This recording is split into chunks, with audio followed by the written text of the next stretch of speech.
All right, you should have got a message that we're getting recorded. Welcome, welcome, everybody. So we're here to talk about high cognitive demand task. And what does that mean? You've heard them called rich math task. You've heard a lot of different names for this, and that's fine. We've talked about FALs before, formative assessment lessons that we've done. There's many different types of high cognitive demand tasks that are out there, but what really makes a good task high cognitive demand is what we're going to talk about today. So my name is Stephanie Kidd. I'm the math specialist here at KVEC, and Miss Mary Belcher. Hey, I work at KVEC as well, and I'm an instructional specialist and just try to help people with whatever we can help them with.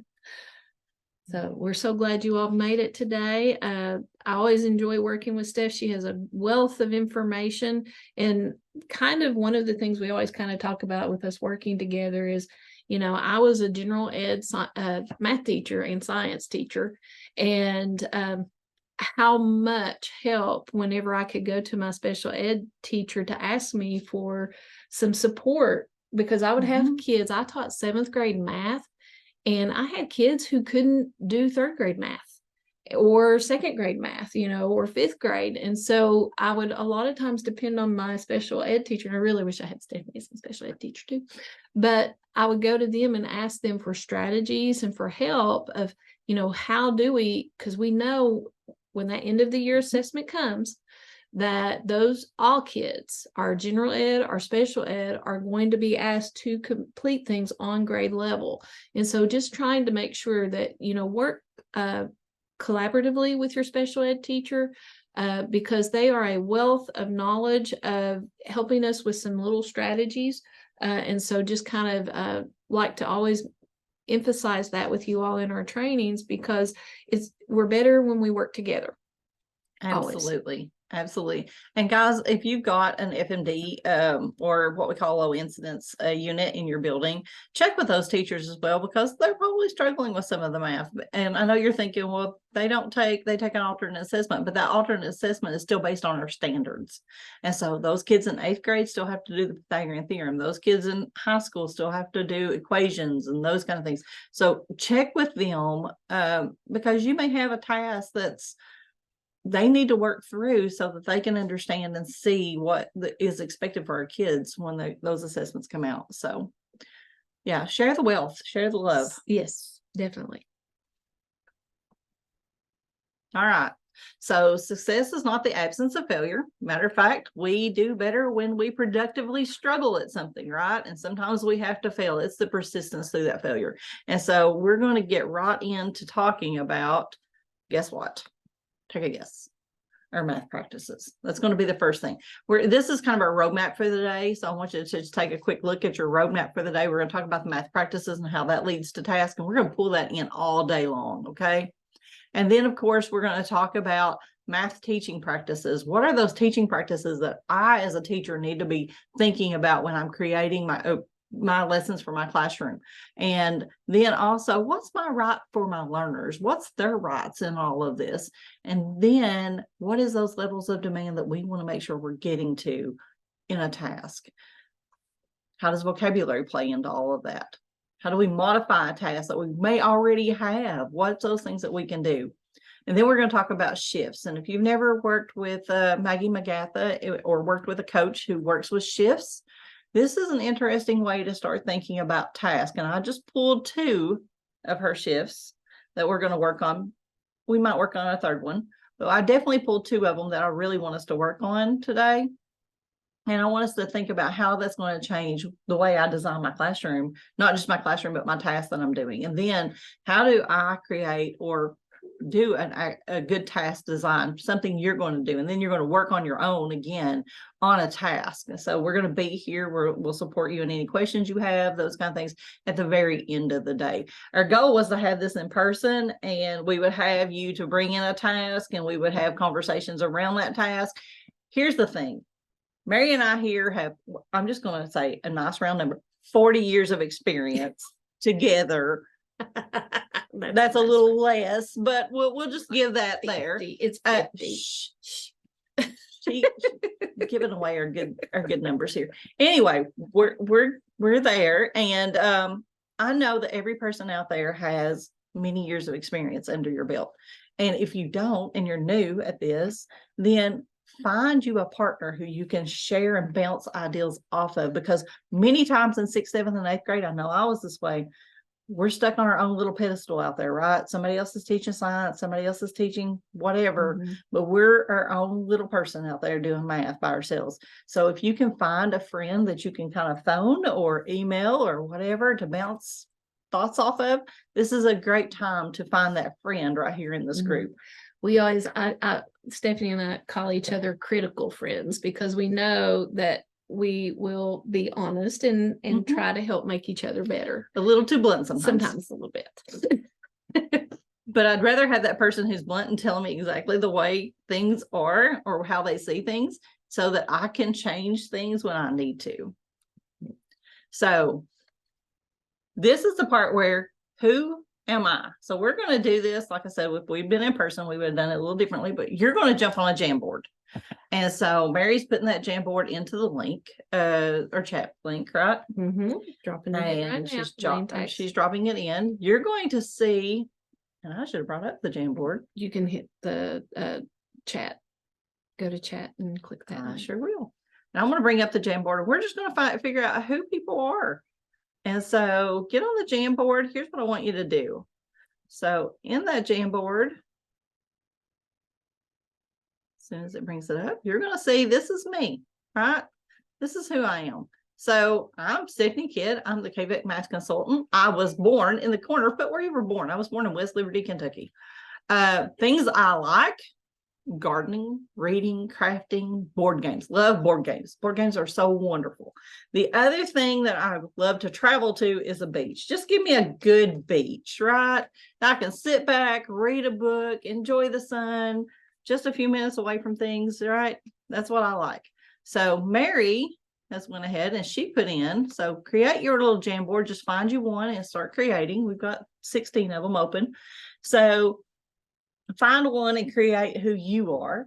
So Mary, you want to explain yours? Well, this is me. I am a KVEC instructional consultant lead here at KVEC, and I was born in Moorhead, Kentucky, not far from West Liberty. There. As far as what I like to do, I love being with my family. That is one of my, if I'm with my husband, my daughter, my family, I'm a happy camper, and I like being outdoors. I enjoy being, now that doesn't mean that, I like to walk in the woods, just being out and about in nature. I just absolutely love it. And I do love going to the beach. Don't get to go there very much, but when I'm there, I thoroughly enjoy it. So just go to another slide, like Stephanie said, claim one and go ahead and put your name on it. And we'll give you just like about 2-3 minutes for them to be able to do that, because we'll do 2 minutes. You can do just a post-it note, ever what you feel comfortable with on a Jamboard or a text box, whichever one you want to do, to get your information on there. So, and then we'll let you all get a chance to go through and take a look at who you are. I chose blue because it's like one of my favorite colors. Blue and greens are my favorite colors. Mary's over here being sunshiny yellow, but anyway. Yeah. Well, you already had blue, so I was like, I'll go with yellow. Yellow works for me. I'm good with that. I'd like a little more sunshine. It's kind of cold outside. That's true. I would love a lot more sunshine. Yeah. But we'll give you all a couple of minutes to do your information. I'll set a timer. My little lid is broken. My little teacup here. Set 2 minutes. How's that sound?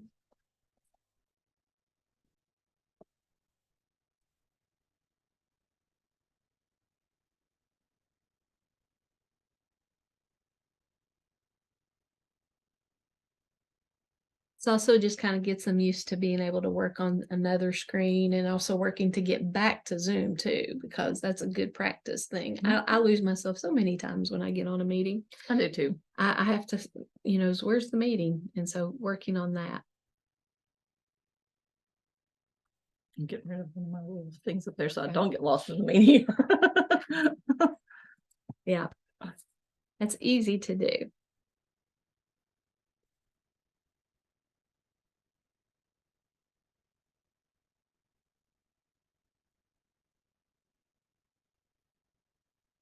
Oh, you're doing good. Oh, Greg, he's got circles. Cool. Kathy's got a circle. Cool.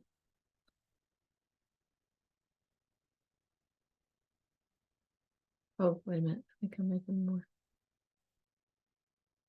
Something more. It's so easy to do. I know.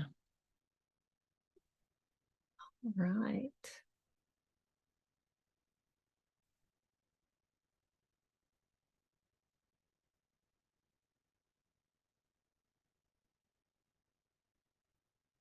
Mm.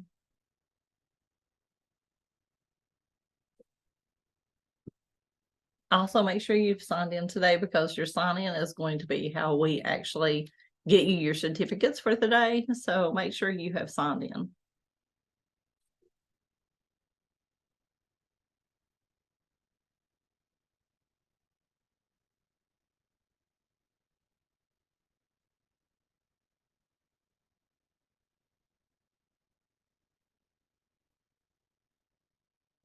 Okay. Let's see how they're doing. Some of them might need a couple more minutes. You need a few more minutes. Hey, there's Mr. May. Good to see you, Mr. May. Glad you're here. So does anybody want to jump on and say who they are and give some information about themselves? If you're ready.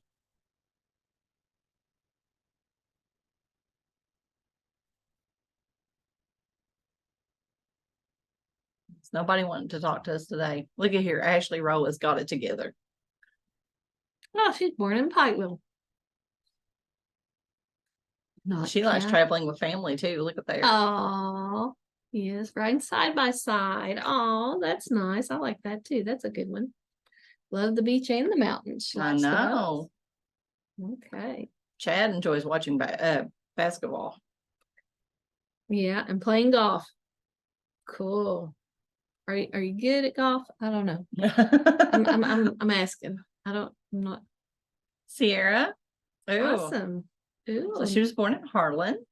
Spending nice. time with family, hiking. See, I think that's just a thing. People will like outdoors if you're into math. Yes, we do, Right? don't we? There's a lot of math in Oh, nature. and in a cabin in the woods. Oh, Absolutely. I love that. Love it. All right. Greg. Great. Nice. Look at there with the circles and multicolors. Nicely done. Harlan High School. Awesome. Live in Harlan. Recently completed his doctorate. Awesome. Congratulations. Awesome for you. Home is where my heart is. Oh, I love that. I do love being home too. I think we have the prettiest place ever I here do in too. Eastern Kentucky. I agree. Kathy, hobbies is outdoors activities, camping, hiking, fishing. Yep. Love to travel anywhere. I agree. I'm with you. Yes. And she teaches Algebra 1. Awesome. Oh, awesome. Born and raised in Letcher County. All right. Wonderful. Teaches math, spending time with family. And that, yes, I have a daughter too. Yeah. That does. Gotta love those daughters. And she teaches 6th grade math and social studies and 4th grade reading. Wow. You've got a lot going on your plate, girl. Wow. And then here's Chloe. She likes going to the beach and reading. That's in Pike County is where you were born. Math 7th grade. Awesome. Awesome. Bless your heart. That's what I taught. 7th grade's good. Good group. Okay. I think these are the extra. Nope. Here's one. So Sarah, you teach 6th, 7th, and 8th grade math. Awesome. Let me Neon. She has been teaching for 9 years and she loves all things travel and Disney. Wow. Perfectly. You became a travel agent. Wow. That's pretty cool. That's awesome. So I might need to contact you if I need to go somewhere. Oh, right. As quick as you make decisions, I'm not for sure you can. No. I don't think a travel agent can help me.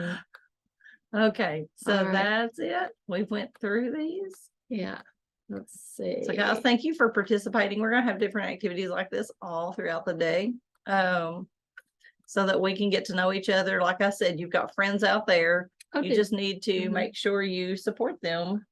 She got hers filled in there. Oh, how did these? Born in Chicago, Illinois. Wow. How did you get in Eastern Kentucky? Cowan Middle School interventionist. That's, I'm guessing, another golf person. Hey, perfect. Awesome. my new son-in-law is the assistant. Oh, wow. Assistant golf coach at UK. Wow, that's pretty cool. 2 children, but No, oh. I'm not for sure about that mountain snow though, Denise. I'm just not for sure about that one. I'm all for the warmth, but this cold is not for me. Yeah. Okay. Oh, well, look at Brett there. I tell you what, he's got his little Think he's picture. anything computers over there, Yeah, he right? likes his computers. Playing with my near. Oh, your 2-year-old, bless your heart. Oh, in Johns Creek Elementary. Wonderful, wonderful. Oh, look at what Algebra 1, 8th grade, pre-algebra, and 7th grade, 5th grade science. Oh dear, that's a heavy lift there too. Mary is your friend. She loves Yes. both math and science. Yes, I know So Mr. much. May there. He and I have had many different interactions there. He's great. All right. So today there's one thing, and I don't know if I want you to give yourself just somewhere on a sheet of paper permission today to do whatever you need to get out of this today. So if you've done any of Brene Brown's stuff, she says sometimes you have to give yourself permission to do things. And sometimes I have to give myself permission to, you know, be excited about things. And that's okay. So whatever you need today, put it on the corner of a sheet of paper that says, hey, this is what I want from today. And this is what I'm going to be willing to do. I'm going to be willing to get in and dive in and do whatever. I'm going to be open-minded about some things today. Whatever it is that you may need today, put that in the corner of your sheet of paper to give yourself permission to do. So I think it's important sometimes for us. So as we're moving through, it clicked back out of my full slideshow. There it went. Oh, there we go. So our standards for math practices. I know all of you guys know these, but we're going to go back over them one more time because they are so important. They're on the front of your paper. So if you're looking back at your page that you've got, make sure that you look at these. And I just want to kind of talk through these today because you're going to be pulling these back in to our tasks that we're going to be working on. So if we think about it, our first one is make sense and persevere in solving them, right? Whatever we're working on, we're making sense of a problem, we're persevering in solving them. And we have to think about, do we give our children enough time to really think through the problems? And we don't jump in. That's one of the things that we take away from a task when we jump in and we don't allow them to do that. Think about something that you've worked on that you kind of productively struggle through, and I'm sure you're much, much better at it right now. If we don't allow our students to productively struggle through things and we jump in, we're taking away that chance for them to persevere and actually to solve or to come up with their own thinking in that problem. So one of the things we want to do today when you're thinking about this is, when I start this task, what am I giving to them that's going to allow them to jump into that task and to really work on it? And let me kind of sit back, right? I need to step back and give them a chance. Using questioning helps with this. So we know these things that we do, but we kind of take away from a task when we jump in and we show them too quickly how to do it.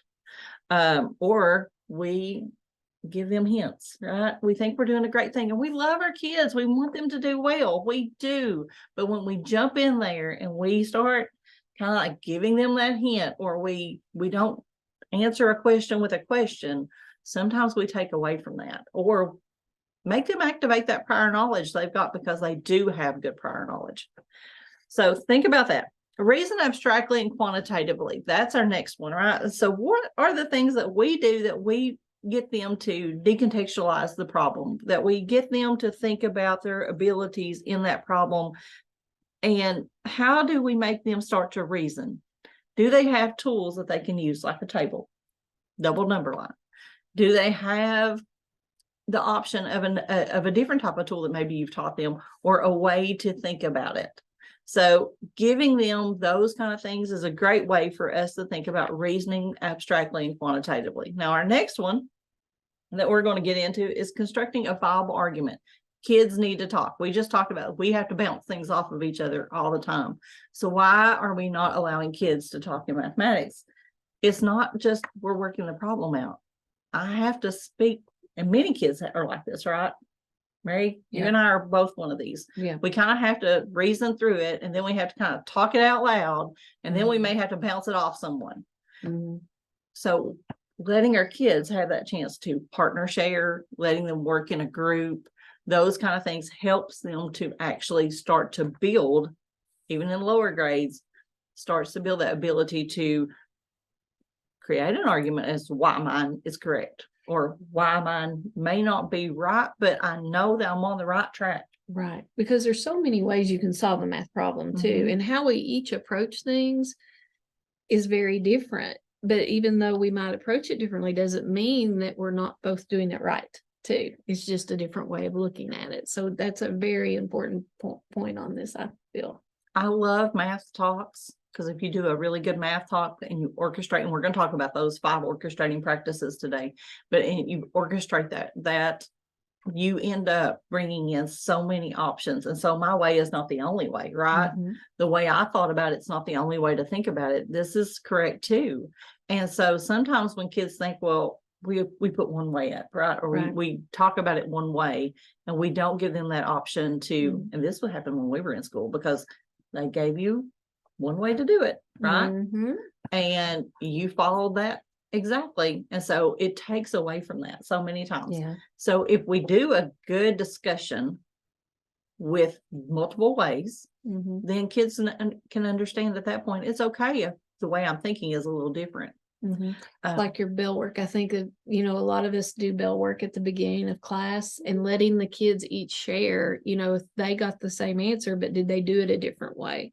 Because a lot of times kids will think they got it wrong, even though they have the right answer, even because they used a different process to get there. So, And if your bell work is timed and you've only got this amount of time to do it in, walk around your room during that bell work and pick 2. yes, It's okay. that solved Just it pick 2. differently. These Yeah. 2 solved it differently. Let's do a quick discussion of that and take a minute to discuss that and then go into maybe the next one. Most of the time for me, I'll put 2 problems up anyway for bell work because it was just enough time for me to scan the room and say, okay, here's who I need to put in an infinite campus that's missing. Yeah. So constructing that viable argument, having that discussion in class, making sure modeling with mathematics is number 4 on our list. And I can't say enough about modeling with mathematics, not just you modeling with the mathematics, but the kids have to have their hands on those wonderful manipulatives. And if we teach the kids to use the manipulatives and they're using them all the time, it's kind of like when you're driving a car. Let's think about it that way. Who's actually driving the car when you're learning to drive a car? Who's behind the wheel? The person who's learning. The person who's learning, right? So why are we not putting the kids behind the manipulatives, right? We have to do that. We have to give them that chance. And in algebra and in algebra 2, we can use those algebra tiles for some things, but also providing real world scenarios that's happening right there. That gets them into modeling that mathematics and what it may look like in multiple ways. So that's one. Using the appropriate tools strategically. Now that one's a little harder, right? So how do I know what I'm using is going to be appropriate for? Sometimes there's a little trial and error there, but I get to the point to where I know what's going to work for me, right? If I've used them enough. And there's the key. I have to use them enough. And I know everybody's sitting here thinking, I don't have time to do all that. I've got so many standards I've got to teach.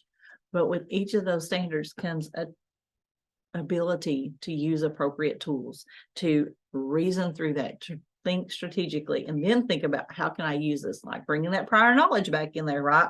I've used this before in the past. It's worked for this. Can it work for this? And so having some of those discussions right out, as we're doing these, because here's your prior knowledge, let's activate that. And then let's move into this. Yeah. And so that gives them a chance. Sometimes that's all it takes is activating a little prior knowledge prior to maybe even in your bell work. Right. And then we get started into a task and that makes the biggest difference for us. Yeah. So there's that one. Now let's talk about number 6, attending to precision. Mathematics, we always think about is getting to an answer. That's not always true though. We want to get to an answer, yes, but we have to think about the steps that the students are going through to get to that. How do they formulate those? Do they give an explanation to it? What have they learned? What's their claims that they're having? So how do we make sure that we're getting them to look? I had trouble with symbols. My kids always had trouble with symbols, right? Because they look so much alike. And if you've got a student who has issues with processing, then those symbols become an issue, right? Or negative numbers, man, they throw it in there. They're still black Yeah. though. So my kids would go through a problem. They knew to take their little red pen and they would go through the problem and they would make sure every negative number was marked in red so that it was something that stood out to them. It was just a strategy that they were given, but they knew to use it every time so that it helped them. And if it was subtract, they'd also mark it in red sometimes because they needed to know, hey, I need to change my thinking. Yeah. So That's neat. any good strategies that you got? For the precision, just coming off the top of my head, giving the kids the space to see there are different ways to still get to the right answer. It seems like I group a lot together, like with that critical reasoning. And so that was always something is by the time they got to 7th grade, I taught science for many years. And when I moved to math, I'll just be honest, kids, oh my goodness, they were there. I had kids who were literally scared to death of it. And the thing that I always think about with precision is you might not feel like you're strong in math, but you just need to find your way to do math. And you're still going to get to the right answer, and have that precision, but you need to find your niche in how to solve those and do the reasoning through it. So that was always something that I always kind of tried to emphasize in teaching is, you can get to the right answer. Not everybody's going to get it there the same way. Absolutely. So our next one is look for and make use of structure. This is the one where I always tell my kids, I don't want to see just an answer on a page, right? I do not want to see an answer on the page. I want to see your thoughts on that page. And so getting them to look for and make use of structure. What do you see is happening during these times? And so getting those students to underline and again, color code in places that helped with that looking for structure, but we want them to look at patterns, which is the next thing actually they're going to be doing, which is look for and express regularity and repeated reasoning, because patterns is all through mathematics. It doesn't matter where we look in mathematics, there is a pattern to it. So we need to think about, does our kids really dive into the patterns that we want them to see? So anybody have any thoughts, concerns, something that can help with making sure we get these math practices into our everyday wonderful math life? Or we've got a bunch of people who won't talk to us today. Well, kind of, maybe they'll drop it in the chat. Now, one thing I didn't mention on the appropriate tool thing, when going through that, when I always think about, oh, bless my heart, and all I can say is I'm so sorry to those kids. When they switched me to math, I was like, okay, they're gonna know how to do it. And so, Betty, they did, and I didn't really incorporate the calculator like I should have. And that is a tool. And to use that strategically to help you to do some tasks quicker so that you can get to the more complicated that you might not can use the calculator with, right? And so the state assessment came at the end of the year and it was the calculator portion and not a kid touched a calculator in the room. And that was when I had that big aha moment of I missed out on teaching those kids how to use the appropriate tool. And so that was a mistake on my part as a teacher. They still scored well, don't get me wrong on that, but it made me realize there was my error. There was a tool and the kids didn't use it, and that would have made things a lot easier for them. So after that, I started doing tests to where they had a calculator portion and a non-calculator portion so that they would have that ability to do it on their own without it, but also to incorporate the tool appropriately with that one. And if you've got a task in which you're wanting your kids to reason through or to do something and they're getting hung up on simple things like multiplication or maybe even some division, and they're like, that's where they're hung up, it's okay to let them use that calculator to get them to that point, because you're wanting them to explain their reasoning and their understanding of it more so than I'm hung up on this part. Now, does that mean that they're going to just be able to put it in? Because some calculators, we know you can put in the problem and it's going to pop out the perfect answer if they know how to put it in, but they can't reason through it. So if it's those little parts like that, fine, let them have a calculator and let them use that to keep them from being hung up on those, but yet be able to explain it later. So that's one of the things that we always look for when we're doing that. So we're going to do this little activity. It's called the Sell the Farm task. Now, this one is a lower level. I'm going to say that right now. It's about a 5th grade task, but I wanted us to get through this so we can talk about, if you're thinking about a 5th grade student, or maybe even your 6th grade students that are coming in, and you're looking at them and you're like, okay, what do I need to do? This is the Sell the task one. You've got this wonderful tangram here, and I'm going to go into this one. So Farmer Jones is selling his land. It is the shape of a square, but Mrs. Jones loves to play with tangrams. Now, this is not a scenario that anybody's ever going to have, because let's be honest, I don't think Mrs. Jones really loved to play with tangrams. She convinced Farmer Jones to divide his land into 7 pieces, just like the tangram puzzle. Now, Farmer Jones just wants $8,400 when he sells all of his land. How much should he price each section of the square? So I want you to take a few minutes, look at this square, knowing how much he's wanting to do. You may even want to give some scissors out for the task, right? Because it's something our kids could do. And just think about this task in general, about how you could work this task out. Maybe you want to go ahead and just work it out. Let's give 5 minutes. Oh, someone don't see the task. I don't see it. You don't see the task on the screen, Greg? Or the tanagram? We can drop the tangram in. I've dropped the tangram in the chat, so you can click on the link. Okay. Alrighty. And just try to work through this. Now, while you're working through this, here's what I want you to think about. What was those standards for math practice as a student you would have to do?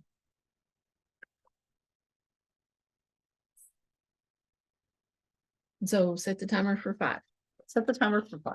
We've got very smart people in here. They can do all of that in 5 minutes. Oh, yes.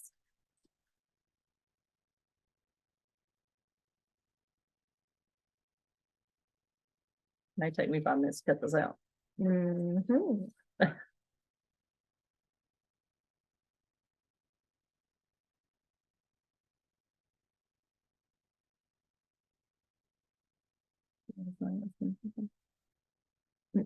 Nope. Nothing will see that.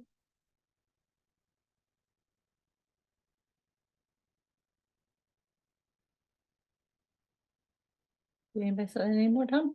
Nope. Okay. So when you did this task, let's think back through and think about what was the things that you had to do. Did you have to make sense of the problem and persevere in solving it?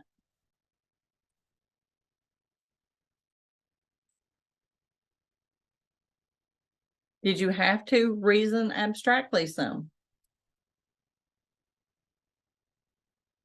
Well, first thing I noticed about my task, and I'm going to talk about that real quick, was that half of the task was pretty well easy to do, because I could fold it in half, right? I could fold my tangram in half if I saw that, and then I could fold it into 4s.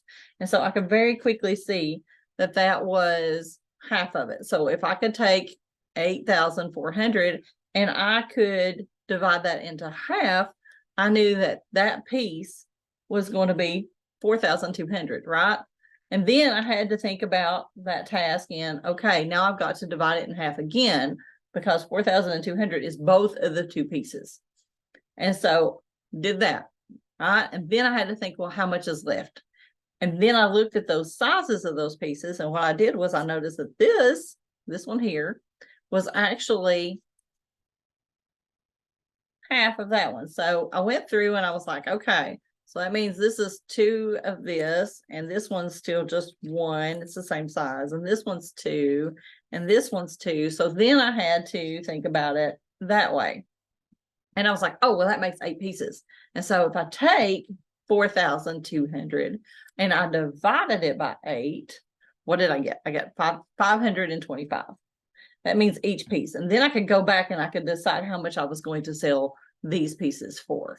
So that's one of the things that we want our kids to do, right? I had to attend to precision because I went back and I had to look at my mistakes and I had to recheck, right? So I went through and I added up all my pieces to make sure that it came back out to 8,400 because I knew if all my pieces don't add up to that, then I don't have the correct one.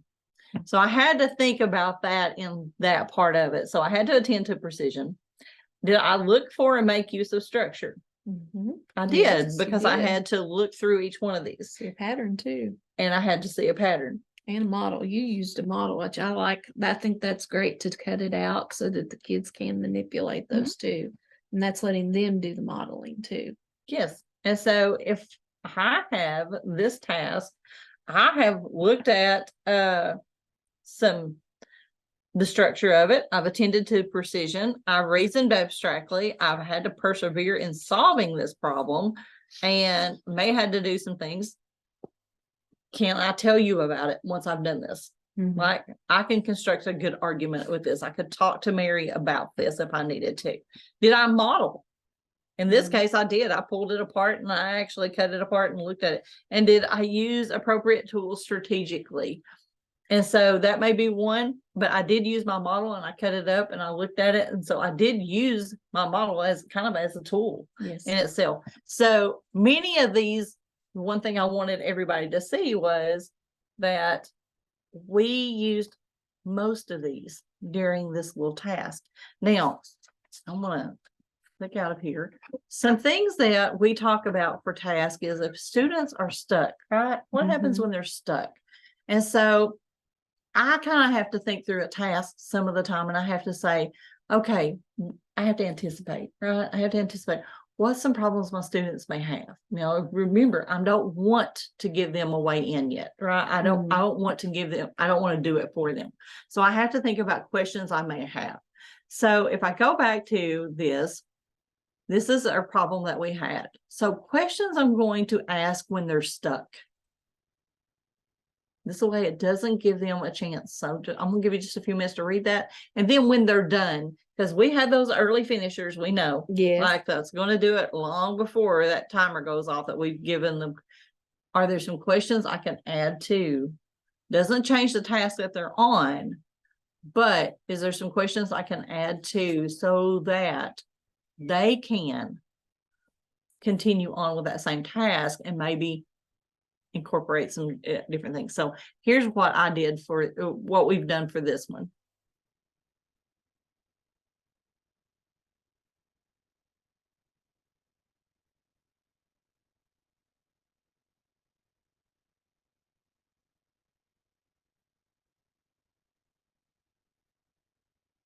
And so as you have read these and you're thinking, okay, so these are some questions maybe I need to start thinking about when I do a task that I can actually have for my students. Like I went ahead and thought about some where they may get stuck at. What question can I ask them instead of actually giving them an answer or giving them a way in? So thinking about that. This task that we have here is a really, really, like I said, it's a really good task that we can get started with these. And I love this task for the fact that this was developed with the MDC stuff. And so that's the Math Design Collaborative. And they always say that you need to have those wonderful activities that you can do past those. So think about what is that I can extend, thinking about what we can look for. So this is another one that, like I said, what's my questions I'm going to have when they get stuck? And we'll fall back on a lot of these a little bit later. So what I like about this task too, and I know it's 5th grade content, but I could see very easily utilizing this in 7th grade, you know, and giving it as a, you know, challenge for the kids to be able to go through. If I'm doing station work, it could be one of the stations that the kids would be working through with and to have it to where they can check too. But I could even see utilizing this in high school when you're getting ready to start a topic, when you're looking at the area and figuring those types of things out, because this is just a good thinking activity. It's like what the name of it is, a high cognitive demand task. It really forces them to think through. Now, sometimes we have those kids that just want to give up, and that's why I love the question sheet to kind of help keep guiding them without giving away the answer, because some of them need just a little hint sometimes, of not necessarily a hint, but a question to jog their memory on something. And giving them a model and say, it's okay to cut it up. Yeah. It's Yeah, fine. that's Go ahead perfect. and just, if you need to, cut that up. Here's your Yeah. pair of scissors. See what you can figure out with it. Mhm. And that's okay too. Mhm. I've done this with a lower level group, what I would consider are some of our lower level cognitive students in a resource setting. And I can say that I put this on different color sheets of paper. So they had this in multiple colors, so that when they cut it out, there was like one that was solid. And then each of these was like able to be laid over top of each other over the solid one. And that helped too. So thinking back, how do I modify without, like I said, jumping in and giving them too much information to where it takes away the demand of the task? Any questions? Yes, there is a question about sharing the question sheet with us. And so we will be dropping that question sheet into the participant folder under the folder for the selling the farm question. So we will be adding that in there. Thank you for bringing that up. Appreciate you asking that. So our next thing that we're going to talk about is those math teaching practices that we as teachers need to think about. So Mary's going to drop into your folder real quick, those math teaching practices. Okay. I heard one of our guys. Oh, hearing somebody sneeze there. Yes. I didn't print that off, so I'm going to grab it. Okay. That one. Why? That's why I printed it. Look at me. I tell you what. So I just dropped it in the chat for you all. Yes. Does not go with that. No, that's okay. That's so no. When I think about our teaching practices, there are different ways to actually think about how we work through these. But establishing your math goal to focus your learning, that's important for our students. One of the things I'm going to say right now is, yes, and so Mary, the one Mary dropped in for you. Well, I dropped in that one. Do you want me to drop that one too? Yes, you can drop that in. Okay. She's going to drop in the research part 1 too, that's from NCTM. But when I think about that math goal, I think about what's some prior knowledge maybe that they've had. And I think about giving them the chance to think about what's coming later. Why are they going to use this, right? And that can be in what's the progression? This may be finishing up this year, but where are they going to use it next year? Why do they need to know this? And so that gives them a little bit of a chance we kind of put that in every time. We kind of try to make sure that they know why they're going to need this. And if I can relate it in some way to a career or something like that, I kind of give them some information about that. Not everything we know is going to be able to be related, but most things are related to a career that somebody's going to do later and how that could possibly, and it may give somebody a thought on, hey, I like this. This may be something I want to do. When we implement a task that promotes reasoning and problem solving, that's the whole reason we're here today, right? Is to implement that task that's going to promote that reasoning and problem solving. Mary put in there, and I'm going to let her just kind of read from number 1. If you look at the one she put in, it's what the teacher's doing and what the student's doing.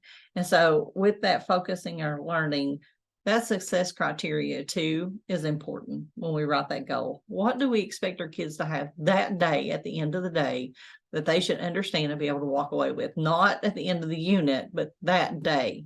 So that's important too, because there may be multiple things I'm doing by the end of the unit, but with that task that day, what should I say? Hey, check, check, check. Yes, I can do these things. My day was successful. So thinking back, like I said, when you're establishing your goal, what's your criteria for doing that? Again, that promoting a task, that's the whole reason we're here today. Does that task have a way in for all the students? Did you provide a way for them to, everybody to become engaged? Because here's the one thing I know about humans. We are curious about the things that we like, and we're curious about the things we know a little bit about. Yes. So when I give them enough to be curious, then I start to want to dive into things. So as a human being, because I know, like, I like to garden, Mary. And so I'm right there trying to figure out what's the best fertilizer for certain plants. I'm diving into this, right? And for our kids, it's the same way. They have to have a little bit of curiosity to be able to dive in, because if it doesn't really interest me, I'm not diving in, guys. So finding those things, sometimes you have to find tasks that it's interesting to both girls and boys, right? Yeah. Or that's related to them in a community setting. And we talk about this all the time. Some of our kids here in Eastern Kentucky were kind of isolated. We may not know a whole lot about other places, but there's a way to get them curious about that when that's related into the problems. Yes. So, and it expands some things. Maybe you want to go talk to your social studies or science teacher and be like, hey, next week we're talking about this. Could you give them a little heads up about what that may look like? Because they're going to need it, right? And so it'd be a good way for them to bring something in. So those kind of things. Or sometimes we have to show a little video, because my kids did not know what the Eiffel Tower looked like. And so, and they had no clue about what that was. So I had to give a little video prior to, so that they got interested and curious about it. So those kind of things that are important for our kids, giving them the ability to be curious. Use and connect the math representations. That's the next thing that we're going to do, right? So Mary, what does it say as students I want to do when I'm connecting those math representations? I'm going to use multiple forms of representations to make sense of and understand mathematics as one, describing and justifying their mathematical understanding and reasoning with drawings, diagrams, and other representations, making choices about which forms of representations to use as tools for solving problems, sketching diagrams to make sense of problem situations, contextualizing mathematical ideas by connecting them to real-world situations, and considering the advantages or suitability of using various representations when solving problems. Absolutely. And so when I think about using those math representations, I have to think about, as a teacher, I'm thinking, what can I give them in multiple ways? Can I use a double number line? Can I use a number line? Can we fold a number line if they need to be? Is there different ways that we can, and I'm going to talk to a little bit later today. I know I'm pushing double number lines today, but I really love them. But I want to show you how to do proportions through double number lines today, because it's a great way to get our kids reasoning instead of just giving them the chance to do, I love this one. It makes me cringe. Is of percent 100. Have you heard that before? No. Yeah, it's the same as saying part whole percent 100. Oh, right. okay. So they look for the word is, they look for the word of. I've seen this. Oh, where they're trying to just do the vocabulary, just doing the word. Yes, they're looking for those keywords that don't always work for us, right? Yes. They don't always work. Keywords, they just don't work. So we have to reason through.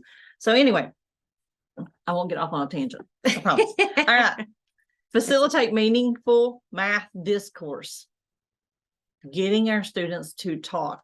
And when you're talking, think about how I'm modeling my understanding in mathematics. So I sometimes have to sit and I have to think about it, and I'm like, oh, I'm doing this because of this, right?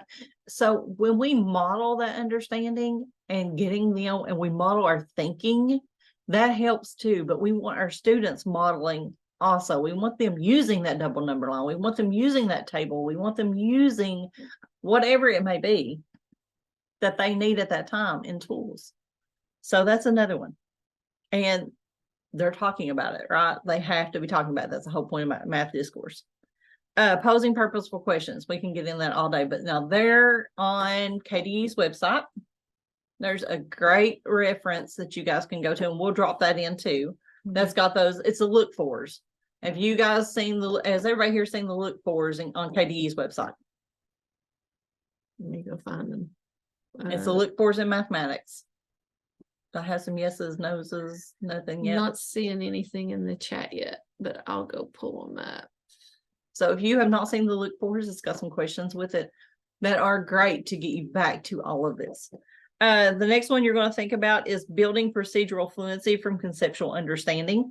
Of course, I'm not saying either one of these is bad, but if the student can't explain it and it's just a procedure and they're just explaining steps, they don't understand the math. So that's the reason why we say they have to build from conceptual understanding. Can they pull it and pull through enough of the understanding that over time that they're building on things that they've already learned? And so we want that to happen for them. So sometimes we have to pull out some older problems to build up to that point, right? We do have a nope in there of the look fors. Oh, they have not seen the look for Yeah. us. So we're going to make sure you're provided with those today. That's this one right here. Yep, Look fors that's and questions. It took me a second to find them too. I'll It's just got be the honest. question stems with it. And I Okay. love that resource. Like, I love it. It's got some great questions with it to get your kids. So actions that your students going to do, actions as you as a teacher will do. And then it's got the question stems that go with it. So love that. Okay, just dropped it in the chat for you all, and I'll also put a copy in your folder as well, so that you have a copy in the folder for today. Mary's like the best technical person ever. But thank you. Thank you. Thank y'all. Okay, so like I said, I'm not dissing anybody who is like very procedural fluency type thing, because fluency is a big part of our mathematics, but in the same sense, we have to make sure it's built from something they can understand and build. Then the other one is supporting that productive struggle. Sometimes supporting that productive struggle is just giving them a question back, but also thinking about, is there another way or something they have used in the past that they can do that can help them with that?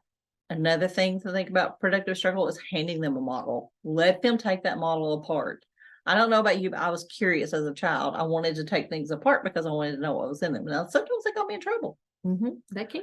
But in mathematics, you know, sometimes when we take things apart and we look at it a different way, or they had that opportunity to build, that gives them a way into the task. So even though I'm kind of productively struggling, I'm getting into that task and I'm understanding, I'm engaging in it. And sometimes when we do that, now, I talk about my productive struggle with putting together all the shelves in my office. Yeah. And Mary knows I've got a lot of shelves. Yes, And the first time I did it, I thought I would be real creative. This cannot be that hard. And I kind of just threw the directions to the side and I was like, I'm going to put this together. Well, the first one took quite a while. The second one did not take so long, because what did I do? I productively struggled through that first one. So I learned all my mistakes on that, right? Yeah. And by the time I got to the third shelf, I had a pretty good rhythm going. Like, I could put this together. By the time I got to the fifth one, I was down to no time. That thing went together really, really quick. And I was so happy with myself, but I productively struggled through that first one, right? And sometimes we have to productively struggle through that other one. If you have not used, and I love them, but they're not exactly procedural, and I'm going to say that. But if you've used working examples, that's different from giving the child an example, right? A worked example it's actually line by line. And you go through the problem, and in that, every line between those two, you actually have conversations with the students about what is changing. That gives them a chance, and they write that out. They write out what is changing, so they're ready to look for that. They use color coding in a worked example to show what's different between the first and the second line, what's different between the second and the third line, and what's different between the third and the fourth line. And when you have conversations, sometimes you leave out lines and you'll say, what do you think is happening next? It's a true worked example to where they go through that. And then there's always a question at the bottom that says, if you left out this step in line 2, what would that cause? Or if you left out this, or if you didn't do this, what would happen? And so that worked example that you're giving that student allows them to use later. Or some questions, if you leave out this, if you did this, did you make sure you follow through on these? It gives them that chance. Again, like I said, it's building that procedural fluency in many ways, but the conversation that goes behind that is what really makes the difference when you give them a worked example. Mhm. I think that's really good for those kids. Like, there's some of you, and I'm guessing some of you on here are like me. I'm that algorithm person. You show me how to do it, I can do it all day long. Don't make me talk about it, I can do it. I think this is great to make sure that those people do understand it, but it really helps those people who are more, verbal Mhm. in representation. They don't see the number sense. And so them being able to talk about it and having that worked example and having that discussion between each and letting them figure it out and having that using words, to discuss and go through that very much helps part of our population that struggles with math, because those of us that get the algorithm, we can work the problems all day long, and sometimes we don't like to talk. We don't want to Or talk show our or work draw it. or do anything like that. But that is a great activity, and it also gets, it helps all students, I think, in that respect. Your higher level kids in math who are really good, and I've said this a million times, I feel like, but I'm going to say it again. Your higher level students that are really good in math, that probably are getting straight A's, that can pop things off very quickly, they're good at memorization, are your kids who don't want to draw it, they don't want to explain it, and they do not, for any reason, want you to have to call on them to say, hey, tell me all about this. Why is this happening? Why did you do this? They don't want that, because they're going to say, well, in line 1, I had to do this. In line 2, I did this. They're very procedural, right? They're what I call my plug and play people. That's me. Because just give me, right? Just give me that formula and let me put it in there, and I'm good, because I can memorize that formula. Yeah. And I'll get the right answer every time. Yes. And that's all they want is the right answer. And that's all they want. But they don't want to explain it, and they don't want to have to deal with explaining it to you, right? I mean, forget that. No, I'm not teaching it to you. But and they sure won't draw it for you. I'm gonna say that right now. They're not going to draw out anything for you. I don't like to draw personally, and I'm that plug and play person. I'm not a draw. Now I will draw things like the diagrams and stuff, like when I'm trying to solve a problem, but it's not very good, and I don't feel comfortable drawing. So I'm that person. Sorry, guys. And one of the things that we've noticed about that is when you kind of take them out of their comfort zone and you start making them explain, and you start making, they might shut down for a few minutes, but giving them a way in, right? Give them a way in. Again, we're back to that productive struggle and thinking about, okay, how do I get those kids to talk more and to explain and to get their thoughts out?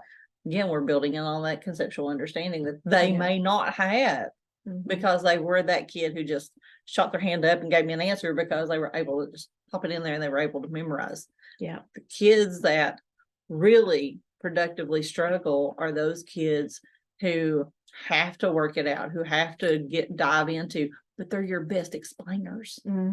Like they're the ones who can really do that. So options that you have there, like I said, work examples are really good, right? Yeah. Giving them that model that they can start to pull apart or to build, whichever one you may want them to do.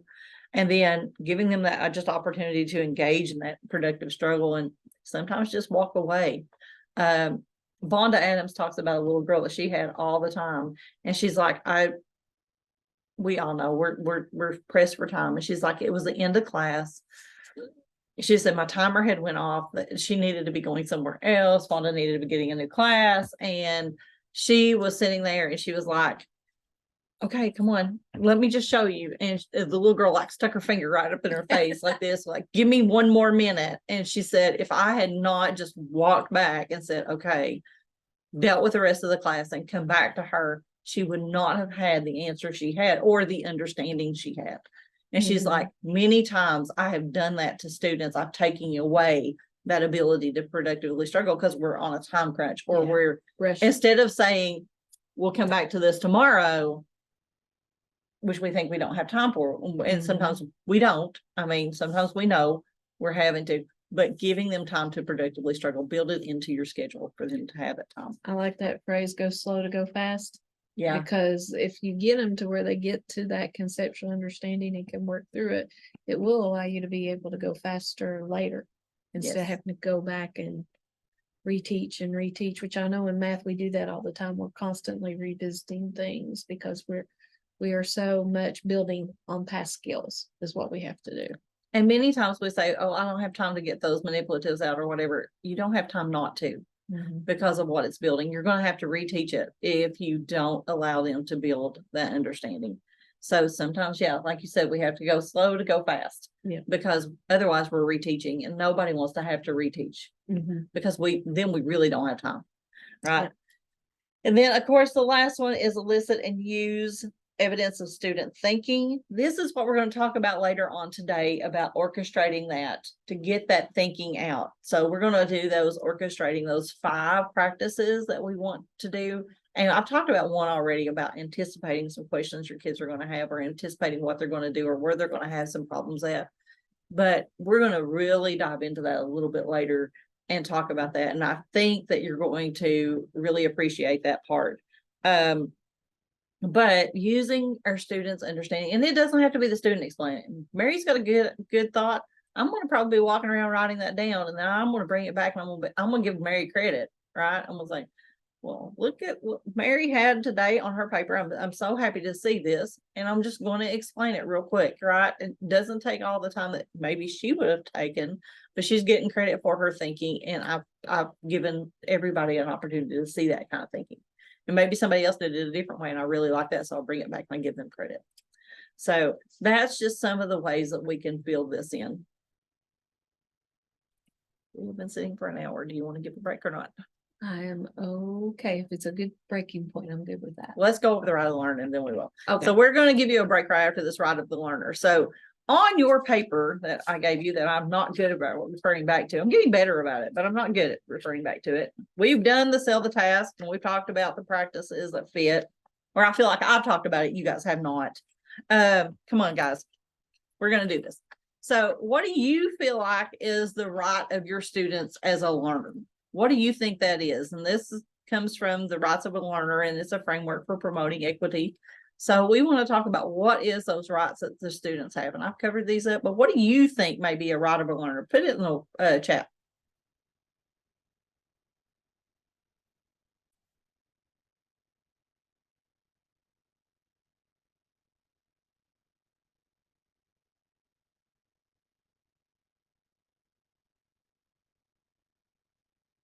The right to question. Ooh, I like That's that one. Good one. Awesome. I like that. I like that.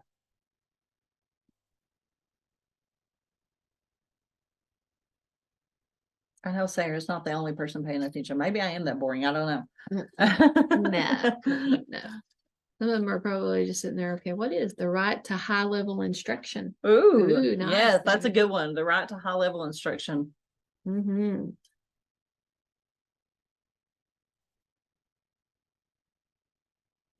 Yeah.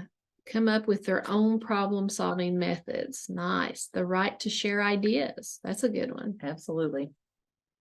To make a mistake without messing up their grades. That's what I was thinking. I was thinking that one Right too. to make mistakes, right? That's how we learn. The right to struggle. That's real good. Nice. Sometimes I think my parents probably said it the best. So you have to do everything the hard way. Right? We have to do everything the hard way because it's what makes us great learners, right? So the right to be confused. I have the right to be confused, right? I may not understand that. I may have to ask 15 questions, and that's okay to be confused. I have the right to be confused. The right to say what makes sense to you, right? We need the right to make sense of what I'm thinking. And then the right to make mistakes. Perfect one, right? Yeah. Because productive struggle, the right to make those mistakes, it all falls right in there. The right to revise my thinking. As a student, I need to be able to revise my thinking. We're going to get into that later. I brought it up. So, but letting them revise their thinking, and that sometimes needs to be done on paper, right? Right. I need to write it out. There is a wonderful thing called the CSA model. How many of you guys have heard it? If you've ever talked to me, you've heard of it. I have heard it. So the CSA model means concrete, semi-concrete, and abstract, where we put the most in the brain. And I want to say this, where we put the most in the brain is when we actually put things on paper, whether it's drawings or those kind of things. And it's putting it, that's truly where you do. We have to have those concrete, those manipulatives part of that. And if this is like the CSA model is a really, really good RTI strategy to do for our kids. So if you've got a tier 3 RTI class that you're working with, or tier 3 RTI students, this is the one this is going to give you the biggest bang for your buck. But that semi-concrete is what puts it in the brain. And I cannot say enough, we don't allow kids to draw their thinking out enough, whether it is in a table, whether it is with like a thinking map, or just when we draw diagrams, right? When we just draw those, that puts so much information into our brain, and we got to give them that right to do that. But then it's okay. Pencils have erasers on them. Even dry erase markers have erasers on them now. So we need to give them a chance to revise it, right? To rewrite it, to change that thinking. So that's important. And then the right to share unfinished thinking and not be judged, right? I think that's a big part of our kids. They're so afraid of being wrong, or they're so afraid of what their peers are thinking. We need to give that back to them to say, we're learning and it's okay. I would make mistakes sometimes on purpose, but sometimes I did not. I just make mistakes, right? And my thing was always, I'm human. I'm human. I'm supposed to make mistakes. And that's how I learn. And we would have those conversations in the classroom that, hey, I've been doing this for some years. And at that point we would say, if I've been doing this for this many years, think about where you're at as a student. And I made a mistake, so it's okay. So letting your kids have that. Another one was dropped in the chat, the right to question and learn differently. I think all that everybody said all tied into all of these ideas. So well done, guys. Thanks for sharing. Yeah, I love that. The right to learn and question differently, right? And learn differently. Fine. Yes. It's okay that you learn it differently than someone else. We're all different. That's why we have to have multiple layers into our task. We have to have that.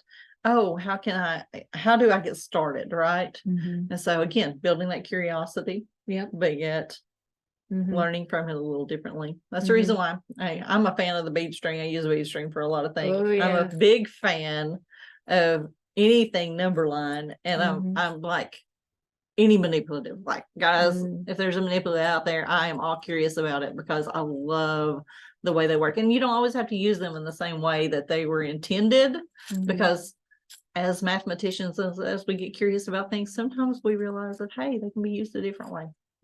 So don't be afraid to do that. So we're going to do a break, because our next thing that we're getting into is vocabulary, and we want to take a break from this right now. For that, I'm going to give you how long? It is 10:13, so you want them back at like 10:25.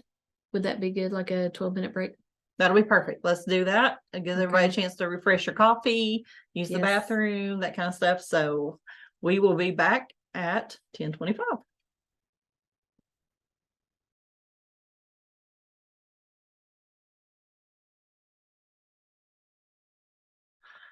Hello, everyone. I'm glad we're back. Hopefully everybody's back, and we are ready to go. Like I said, I want to make sure that we kind of stay on track today for things, so that hopefully we can get you out a little bit early instead of that. But vocabulary we really want to think about today is conceptual understanding. Why? I'm not going to give you the definitions of these, but I'm going to talk about some things. With conceptual understanding, we think about to what extent the student understands the concept, right? That's what we want them to do. Does the student understand the operations and the procedures that they're actually using to get to this point? And then, do they see the relationship that they need to see, or the connections between ideas? That's what we want to think about with that one. With procedural fluency, we want to think that they are flexible, right? We want them to be procedural proficiency. I'm sorry. We want them to be flexible. We want them to be efficient, but we also want to think about the conceptual approach to this and the best results that we can get from that problem. So think about that. With strategic competency, we want to think about describing where they come up with their own approaches in the problem, right? How do they describe those approaches? What does that look like for them? And we want to think about also, what do they choose, or how do they represent that to support it? And then also pick appropriate approaches to solve that problem. Are they strategic in those kind of things? And adaptive reasoning, when I think about that, I want students to be able to monitor their problem. I want them solving and seeing it work for them. I want them to make changes to the process when they're doing it. And do they continue to try, And then productive disposition, we demonstrate a habit of the mind. That does it make sense? Do they demonstrate confidence? We think about their own solution strategies that they may have and persevering in solving that as they encounter those challenging problems. That's what I want you to think about when we talk about these vocabulary words today. Okay. I don't want you, like I said, you can go look up the definition at any point in time, but I wanted you to be thinking about those types of questions. Does that make sense for everybody? Hopefully it does. Yep. All right. Now, in your thing, we've got procedural fluency. That's what this is. I want you to think about what's the goal for the student with procedural fluency. What is the goal for the student? Right? That is the procedural fluency. They can compute how. So what's the next part of that? How do they compute? Give me a chance to think before we give you answers so you can fill in. Because you can fill this in on your paper. Develop strategies. Ooh, they have to develop strategies, right? They have to be accurate too. Mm-hmm. They have to have efficiency, right? That's the one. And they have to be flexible. Those strategies that they are developing need to be there. I love it. So Nice. They had to be flexible with them. So that's one. And what does this include with the procedural fluency? What does that include? What does accuracy include? I'm losing my voice. It's not good for today. No, that's not good. It includes correct solutions, right? Speed. Now I'm going to say this. Procedural fluency, we talk about speed all the time. Mm-hmm. But speed comes from repetitive practice and corrective feedback. Okay. It doesn't come from me throwing out some flashcards. That's not how speed comes about. It becomes from repetitive practice that has, again, immediate corrective feedback. Now, appropriate strategies and algorithms, just what she said, right? That's how we get it. We have strategy adaptations for flexibility, so I can adapt that strategy to fit what I need it to. And then strategy transference for different problems and context. That's what it includes. Okay. So we need, when we're thinking about procedural fluency, you'll see they can compute accurately, efficiently, and flexible. Now at the bottom, after they're able to do this several times, that's when that speed comes in, right? So don't think that they have to be fast to have procedural fluency. That's not what it's all about. This too is on your paper. What counts as blank for learning goals, explicit learning goals of students learning? What counts as blank of the students learning? What counts as evidence, right? So what's the evidence of my students learning? And how students learning can be linked. We want them to be linked, right, to a particular instructional activity. So their learning has to be linked. This is why we have to have this. We have to know how to revise that instruction to facilitate a student's learning more effectively. And then, of course, we formulate clear, explicit learning goals, and we set the stage for everything else. That's the task, right? That's where that task comes in. We've got the goals, and that goal, then we set the stage for everything else. Using that goal, we pull out that task. So does that task meet that rigor of that standard is what we need to know. Now, this is getting into what our tasks look like. Like I said, this afternoon is going to be all about diving into a bunch of tasks, but this morning there are levels of demand, and Mary has dropped into the chat the levels of demand. I'm pretty sure she's doing that right now. I'm doing it right now. And she's done a great job. Oh,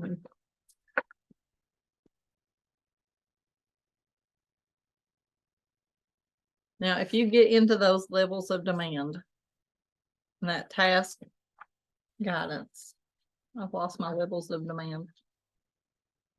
oh, I can look this way. Yeah, see, look there. She printed it off for me and everything.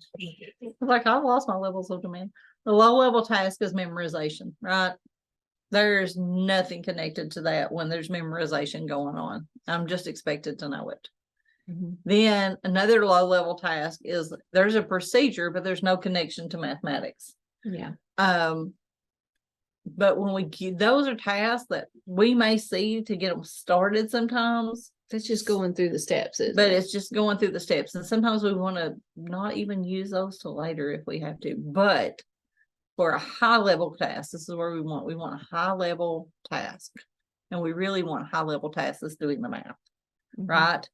So if we talk about low level math, that is, I'm going to go back to those. A low level is facts, rules, like memorizing a rule, memorizing a formula, memorizing the definition, kind of like putting them in just a memory, and I may be able to pull them and I may not. If I have a working memory issue, I'm not going to be able to pull those, right? And then another low level that has procedures without connections, an algorithm. If you listen to Pam Harris, she says, I don't know why we give algorithms. I don't know if you guys have ever listened to her podcast, Math is Figure Outable, but she talks about all the time about why do we have to have algorithms when kids need to be reasoning through the math and they should be creating the algorithms themselves. So there's a thought. But Pam Harris has, it's her podcast, Math is Figure Outable. If you want to listen to some of her stuff, she's got some really good things on there. I listen, well, I'm a nerd. And I listen to her stuff all the time. So she's one of my faves. I've got multiple ones. If you ever want to do a challenge of what's on your podcast, mine's pretty weird, my podcast list. But another thing is they require limited cognitive demands, right? There's very limited cognitive demand. Pretty much I either memorized it and I'm using it, but there's not much else there. There's no cognitive pool for me to have to figure out things. There's no connection or concepts or meaning for the underlying procedures. We focus on producing a correct answer instead of understanding it. It's a scary thought. And then there's no discourse going on, guys. There's no explaining it, those kind of things. Those are low level tasks. Now, how do we change our tasks to be high level? Well, if we do high level with procedure, we'll use the procedure for deeper understanding into a concept, right? We may have them having some conversations around that procedure. We can use those ideas and we narrow down what we really need to use.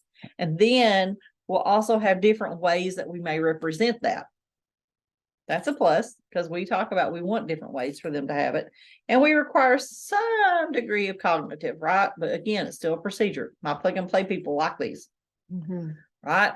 But my high level doing the math, there's not an algorithm to it, right? There's not algorithmic thinking. They have to tear it apart, put it back together. They're going to have to really think through it. There's going to be probably different steps to it that they're going to do during that to get to it. And they may not, all the steps may not have to fall in an order, right? Because then that becomes an algorithm. Right. So maybe they can start at different places, right? That's what we want.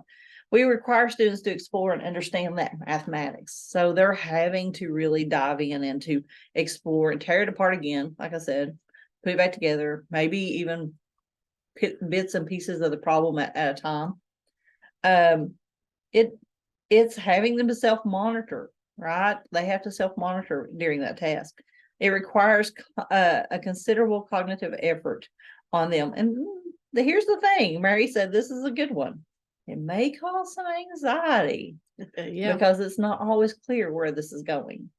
And so you'll have those kids having to work on these kind of tasks will kind of tear them up in some ways. So that's a thing that we need to think about. Sometimes you're gifted kids. I mean, no joke. I mean, when you start, because where they've always been so good at math and they can always solve the problem, but when you get them and really have them have to be challenged, that's a thing you have to be very gentle with them, because they're always used to being right. Yes. And so they get scared. And it's an honest to goodness thing. And I love how some of you said not being afraid of making a mistake. It's okay to make mistakes in math, but some of those high achieving kids, you gotta, be kind, I guess, in how that you approach that with them, because it's a little scary for them, because they've always been used to getting the right answer. Yeah. And so there will be some anxiety when they're, well, I'm doing it this way, and they may look over at another table and they're starting somewhere else, and they're like, well, but I started here, and those kind of things. So sometimes it's interesting to watch these kind of play out, especially when you've got those those higher level kids in there. So on the second page of that, you'll notice strategies for modifying a task is on there. Thinking about asking the students to create real world stories for naked numbers. That's one way that you can do it, right? You put up a problem and now you create the story. That becomes really interesting for some of our kids, because it's really hard for them to think backward in this process, right? We've been giving them word problems forever, and now they have to come up with a word problem. That's a little hard for them sometimes to think through. And then how does that work with the mathematics? Is that a good word problem that actually fits what you've given them? So this is an interesting way to do that. Include a prompt that asks, and I will say this, I don't like naked numbers. I don't. But if I was going to throw up one of these and ask them to do it, this would be a perfect thing. This would be really good. Include a prompt that asks the students to represent information another way. Think about it. Can you draw a picture, right? Can you put it in a table? Is there a graph that I can demonstrate this with? Or maybe I give them a graph and I have them to come up with some questions for it, right? You just got the graph, now come up with the questions. There's a thought. An equation with a context, right? So if those equations have context, using a task out of sequence before the students have memorized the rule. Ooh, there's a good one. Yeah. And then eliminate components of a task that confine student thinking. So take those pieces out. Now you're going to come back to this modifying a task in just a little bit. That's the reason why I really wanted to go over this inside this levels of demand. And then also think about opportunities for repeated reasoning, pattern finding. What's those patterns that we want to pull from, and for them to start to see and have those conversations around. Also, creating a prompt that asks the students to write about a meaning. I'm seeing a lot of writing in here. Or writing a story. I'm doing a lot of writing. Do we notice this? So math has a lot of writing in it. Thoughts? So write about a meaning, right? Note a pattern, make a mathematical conjecture. So those are some things that we want them to do, and then to test it, right? We got to prove it, right? That's part of what math is. So we got to do that. And then also include a prompt where students are comparing a solution in the past, right? So they're looking for those. And then, of course, last but not least, note the relationship between the quantities. What's happening in that? Again, that falls back on that pattern, though. We think all the time about that. And when we're asking them to look at relationships between quantities, it really ends up falling back on a pattern. So I think you need to think in ways of, okay, what's that pattern? So this is for you to, again, hold on to that, because you're going to come back to that when we start talking about how I can change my own task. So is there something I can do a little differently in my task? Now you mentioned, and I think about this because I was always that plug and play, and I love those. I know you said naked numbers, but I love just giving me numbers and letting me work a problem. But and some people, and I apologize if this does bother you, but our state assessment is no longer those naked numbers. It is reading problems, and it's having to read and figure out how to work it. And so all of these greatly connect to what the kids are going to have to be asked to do at the end of the year, and also writing about it as well and showing that work in some of the short answer and some of the extended responses. So just, this all ties in so well to what is going to be that requirement at the end of the year assessment. And I know I'm the one that brings that up a lot sometimes, but for me as a math teacher and as a 7th grade science teacher, that was always on my mind. How do I better prepare my students? And so this is a great way to go about doing that. Yeah, absolutely. So level 1, if we're looking at the okay levels, here's what I'm going to say. The verb does not justify whether that is really a good indicator of the rigor, right? Just because we see a certain verb does not mean that, because I can put certain verbs in every one of these, right? But we have to look at now, what are those things that we are doing in these? So if I'm looking at a level 1, I'm looking at procedures again. I'm looking at formulas. I'm looking at just identifying. I may be doing just some basic things. A level 2 task is going to ask me to compare and contrast in some way. But now even that compare and contrast can be moved to a level 4, depending on what I'm doing with it in a real world situation. Am I applying it to another situation in mathematics? What am I doing? But think about your compare and contrast there. Like I said, just because it's the verb that falls in a certain DOK level does not mean that it actually falls where we always think it does. And just extending the pattern. Like if we're asking them to just extend the pattern, not really analyzing the pattern, but asking them to extend the pattern. Translating between tables and graphs and the problem steps. Now, if we're just translating and they're not coming up with those problems, or they're not coming up with the questions about the table and the graph, that becomes a different thing. Because that moves it on up to that strategic thinking and applying it and analyzing it, right? So if I'm having them just to translate what they're seeing, that is a level 2. But if I ask them to come up with the questions on a graph, that brings it up to I'm strategically thinking about that graph and I'm analyzing it to be able to come up with those questions, right? So that changes the way we're the task itself into what they need to be doing. So, and then just selecting a procedure. If I'm just selecting the procedure I'm going to use, that's just a level 2. Like we've not moved into that really getting down and doing the math yet, right? So a level 3, if I'm thinking about it, this becomes, I'm really thinking about that pattern and I'm generalizing how that pattern can reach out and apply to other things. I'm thinking about how that pattern may change if something happens later on in the problem. Those kind of things. I'm really thinking about, what if these numbers change? How does that change the problem? What if it was only a half instead of a third? What would that look like? And so those are some questions, kids may be asking at some points in here.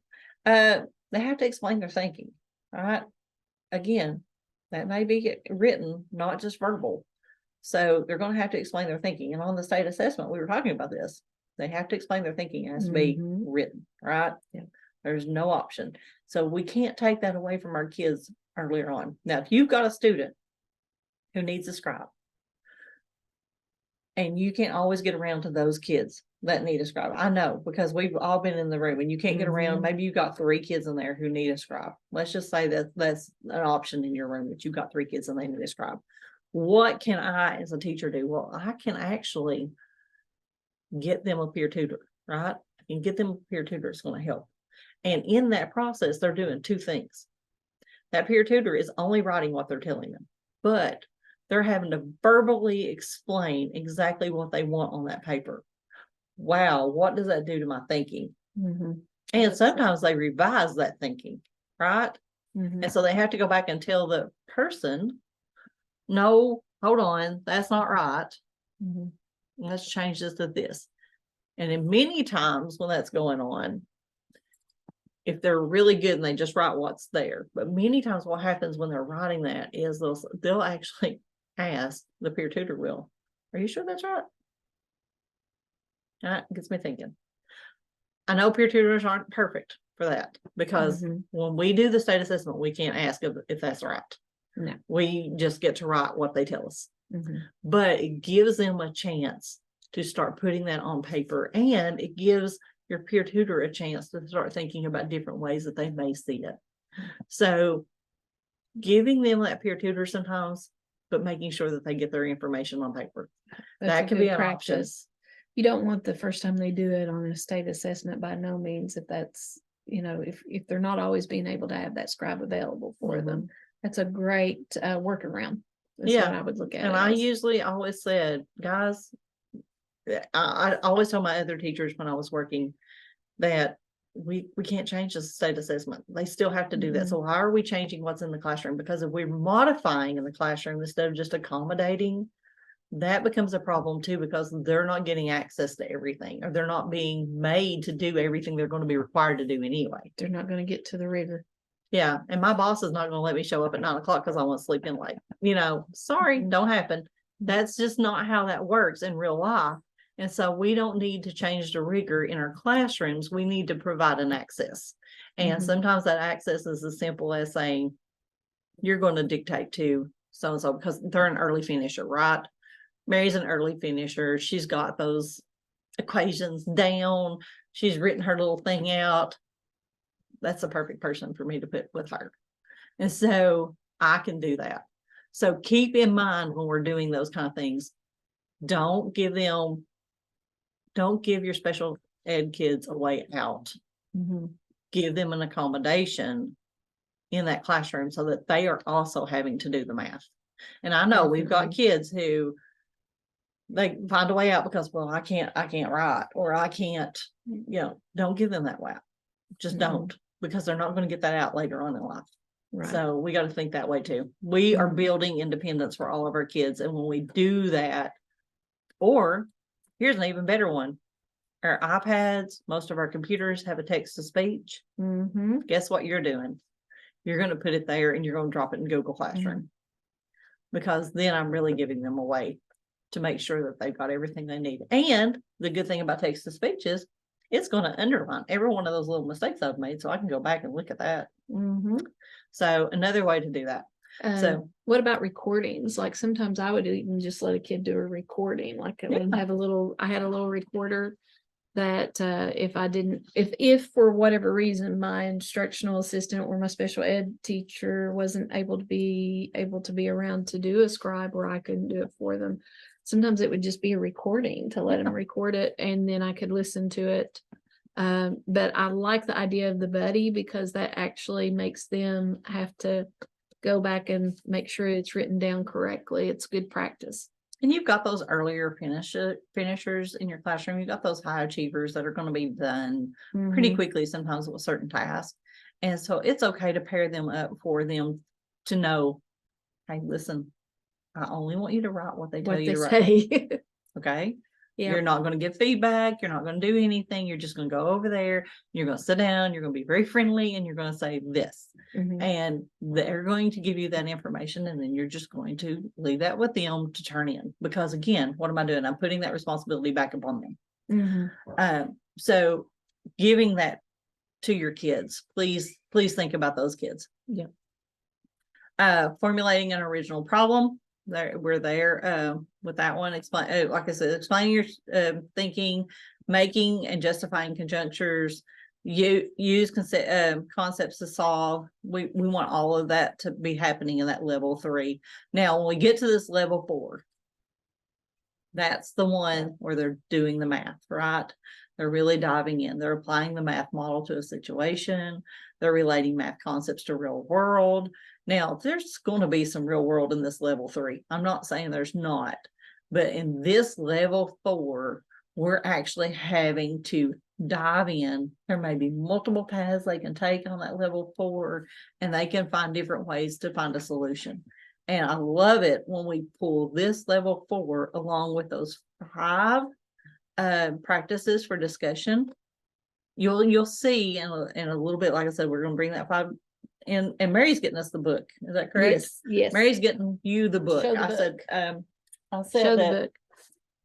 Mary's everybody who's here today, if you've signed in, make sure you signed in. We'll Yeah. get this probably in the mail, or we'll drop it off to your Well, school. it'll be before Christmas break. Hopefully we can get it Yeah. to you. So you do get a copy of that, and they're also going to get a copy of. Oh yeah. And we're also going to, and this is a math coaching book, but I love this book. I actually can attest to this. I carry this thing around all the time. And as you can see, I've got paper sticking everywhere.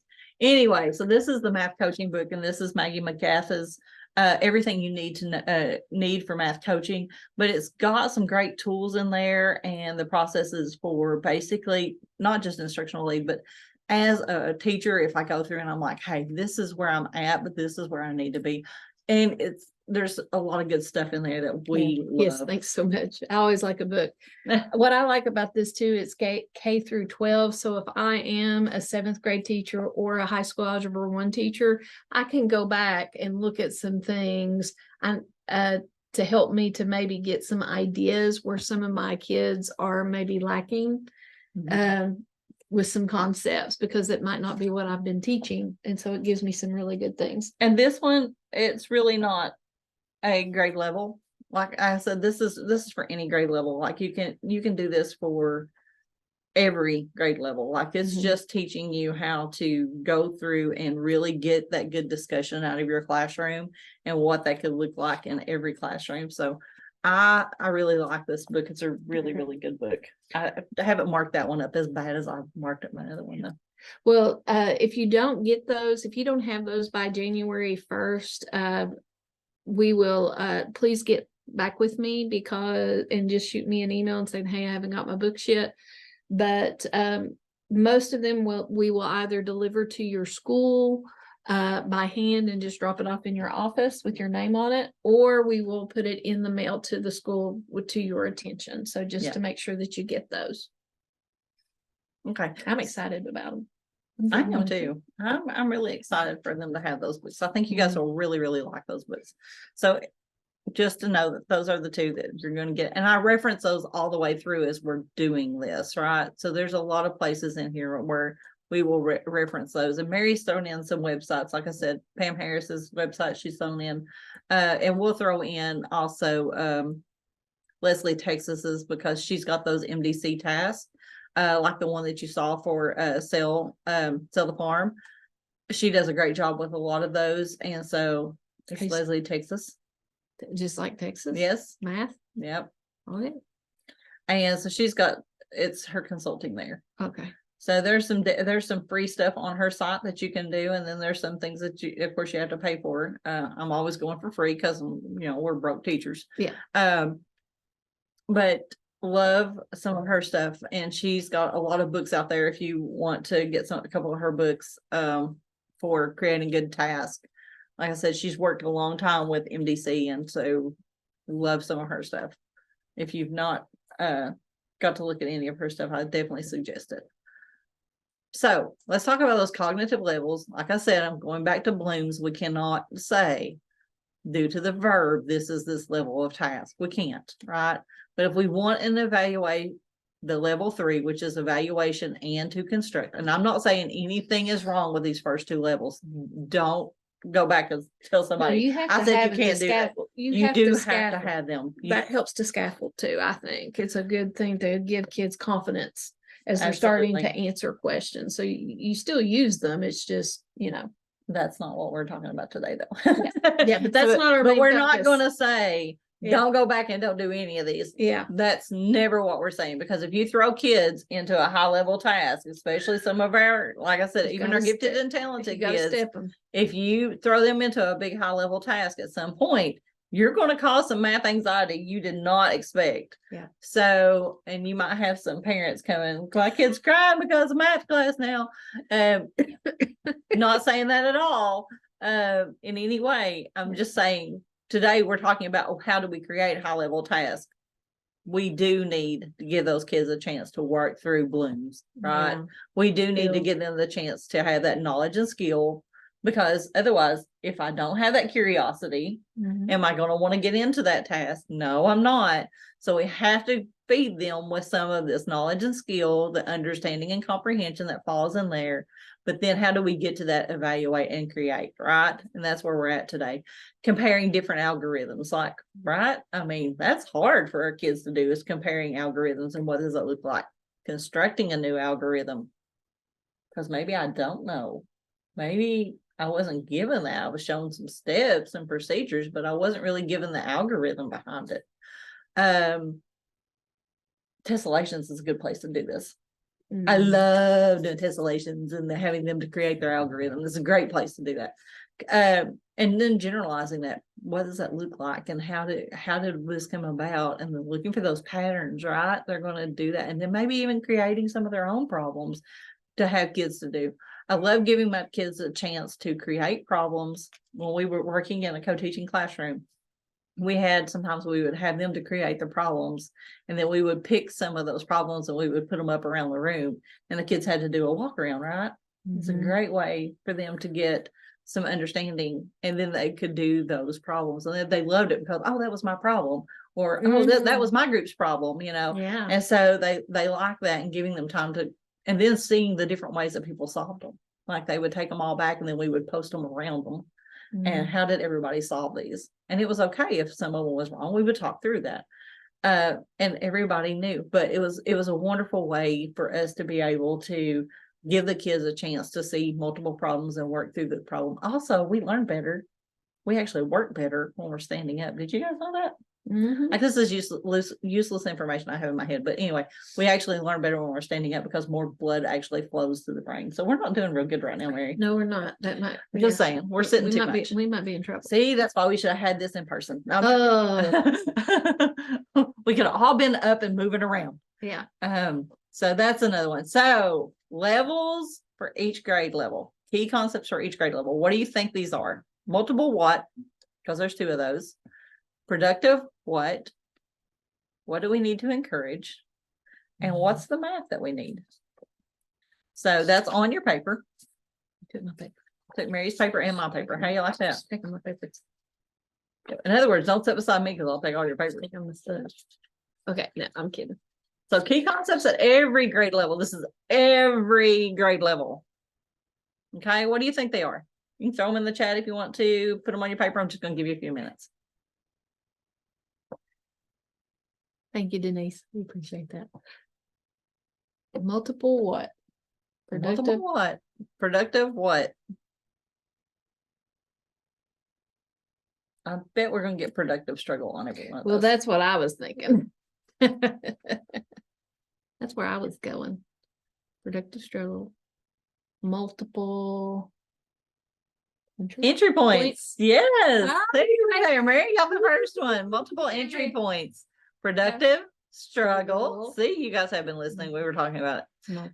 Multiple solution pathways, right? So you got to have multiple solution pathways, not just one way, because then it becomes an algorithm. Mm-hmm. Encouraging multiple representations. Like I said, Mary may do it with the table. I may choose to use a graph. What are the different ways that we're doing? And then math, discourse, and collaboration. We got to talk to each other about it. That's just so important. We got to talk to each other. That just helps us to really understand and really internalize things. I think when we get to talk about it, and we all know kids, they do love to talk. 6th grade, 7th grade, high school. Oh my goodness, they love. That really can promote engagement too in the classroom. And I'm going to say, there's one on here that's not on here that I feel needs to be on here, and that's making sure our kids know the vocabulary. It's so important for them to know that vocabulary, guys. And here's what I'm going to say about vocabulary. None of those kids are going outside your classroom and using that vocabulary. I can promise you that. Nobody goes home and talks to their mom about the algorithm they did that day. Nobody goes home and talks to mom about tessellations. They just don't do it, right?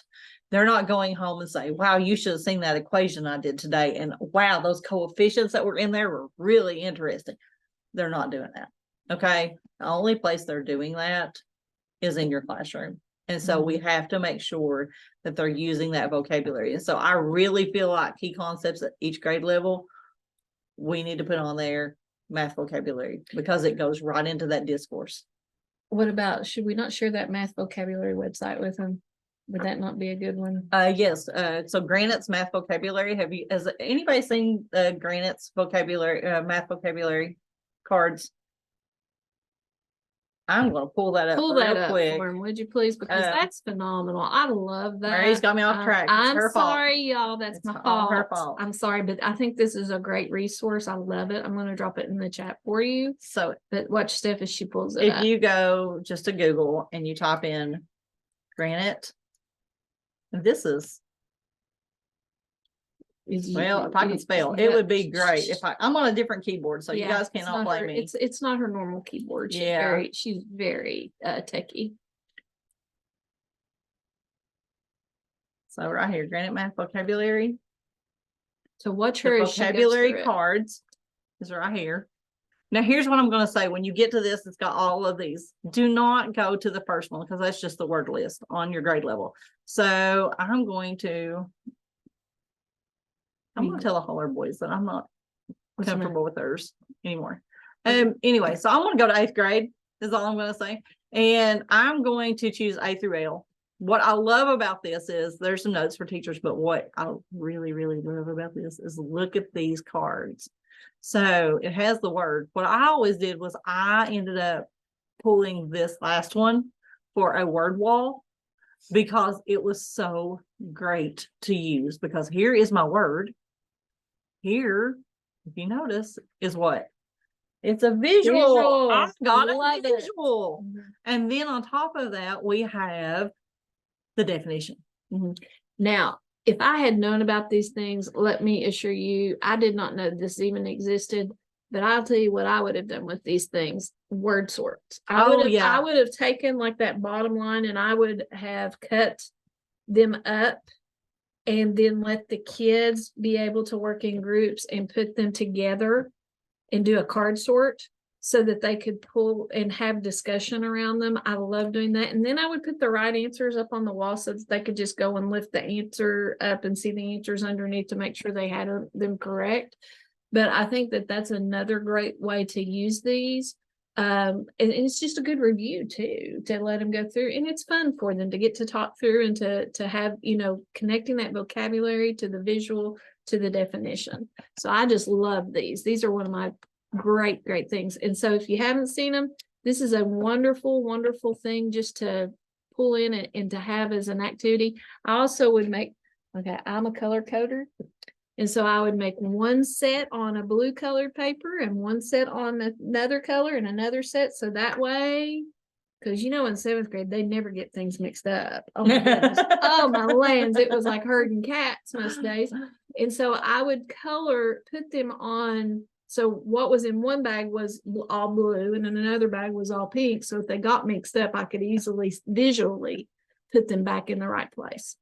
Yeah. So just saying that I really do like that thought. You can color code them and to actually put them back. Mm-hmm. The other thing is there's some activities down here that this has, and word wall ideas that it has. And then there's a couple of websites down here that's got like templates and stuff that you can go to. Of course, you got Marzano and he's got his vocabulary things on here. So these are on here for you. Their templates are pretty good when it comes to like the journaling pages too. So this is just a resource for you. Again, it's just another resource, but I love their vocabulary cards, and I went through and they've been great. Wonderful. So if you haven't seen those before, like I said, that's a really good one for us to have. We have a tendency, if we remember something, we do get a little off track. So sorry, but we'll get back on track now. That's your freebie for the day. We'll just say it that way. That's your freebie for the day. There you go. All right. So on your thing, the task framework, you'll actually see this on your paper. It's there. So task as it appears in your instructional or curricular materials. We all have those, right? You may have, I don't know, illustrative math, envision. What's the other one? CP something another. Yeah. So those may be some hardcore. I don't know. Just depending on what you've got, right? Now, if you've got that, that's the task that it appears. Here's the thing. We all know we have some good tasks in there. But it Mhm. also depends on how we present it, right? That's the second part of it. How do we set that task up for our students? Did we give too much information? Did we show them too much? Did we have too much of a discussion prior to? Those kind of things change how our task is actually done. And we need to think about those kind of things. Tasks that are implemented by the teacher and the student during instruction. How is that implemented? What did you provide to the students to help them with that task? So you got to think about those kind of things too. And then we have to think about our student learning. So these are all that part of that framework that's built that we have to really think about. And I know I'm giving you guys a lot of information prior to, but this is all stuff that's built around how do we get to a good task, right? Going the wrong way. All right. So modifying the low cognitive demand, naked numbers over here, into a high cognitive demand task. What do you notice is happening here? So in the chat, just drop, what do you notice? Words. I'm sorry. Mary gave you one. There's words. Can't use that one. Words. I say a lot of words.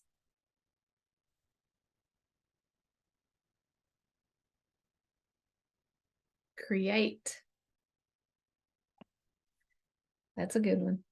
Yeah. It's got to create something in there that they don't Yeah. usually want to do. A picture No. story, right? No, especially me. Explain. Equation. Yeah. How would you develop your equation for that? Yeah. So what would be your answer? Totally changes it, doesn't it? So what is people saying? That what I just said, create, Oh, explain, explain. equation. Yeah, all of that's in there, right? Yes, all of that's in there. So if I'm a student and I'm doing this high cognitive demand task here, what do you think in the math practices? Again, we're going back to those standards for math practices that I'm having to do. And you can, if you want to, you can put, well, 1, 2, 3, 4, and 5, because that's what's the numbers there. If you don't want to have to print them out, they're on the front of our paper. I can get to it. Mm-hmm. So go through and you can put 1, 2, 3, 4, 5. Yeah, Mary's holding it up there to the very front. Which ones do you think the students would be doing? You can list them however you feel.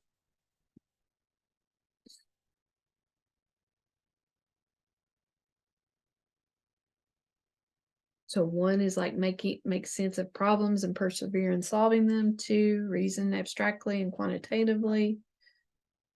3, construct viable arguments and critique the reasoning. They're on the front of your participant guide. So you can just drop the number that you feel that this high cognitive demand task gets us to with our practices.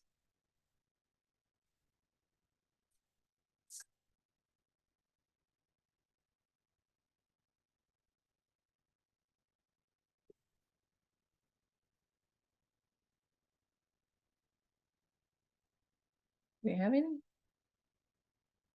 Like anyone? Oh, 4 and 7. Yeah. Yeah, 4.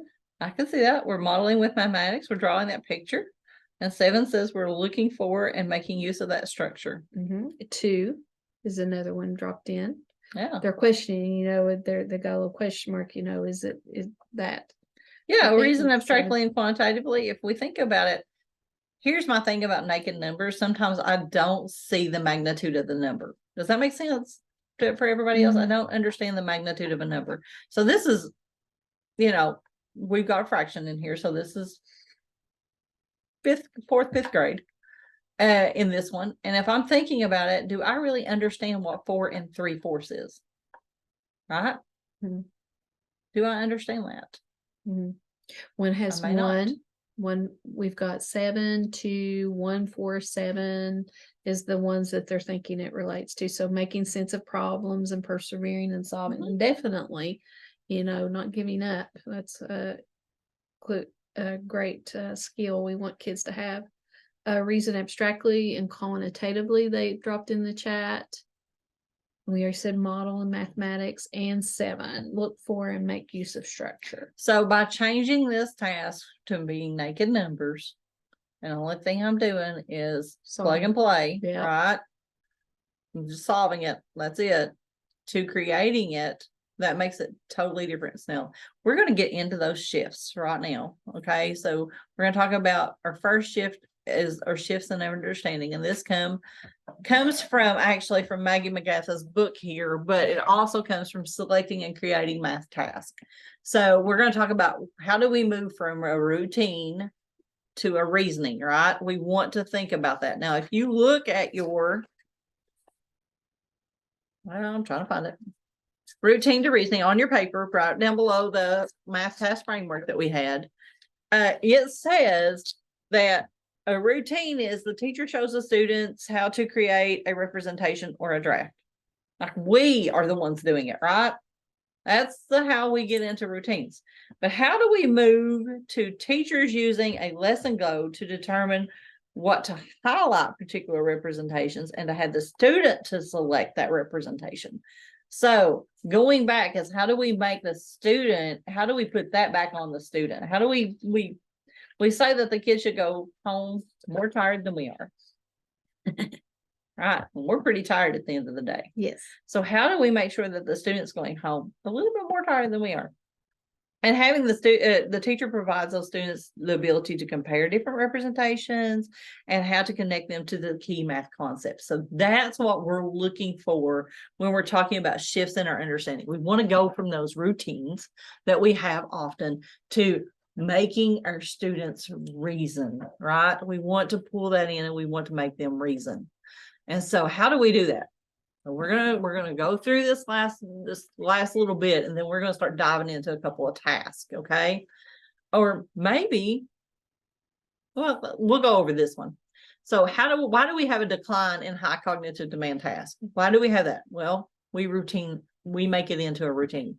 We take away them getting to dive into it and to come up with those things, and we start doing that, right? We're the ones who's modeling and showing and creating instead of giving them the chance to dive into it. We take that away from them. So we actually remove that high cognitive level of demand. We have them truly just looking for an answer, not explaining it. That's another thing. And then time. Oh man, time is such a mean thing. Yes. Because we don't give them the time.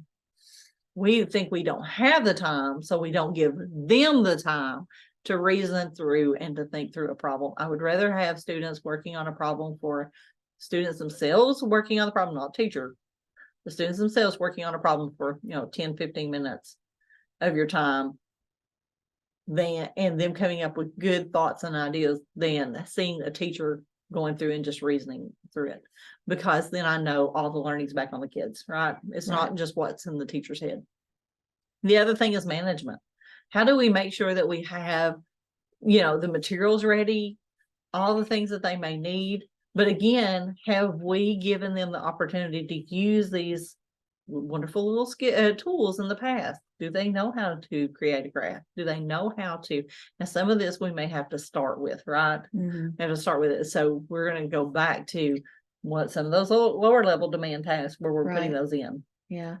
Sometimes too, when you go through and, kind of do baby steps, starting small, but once you do it and you get it organized, like, for example, like the card sort thing of having them, which is that's not a very high level, but it's a good review task. Once you go through and get the materials and the things together, you've got them.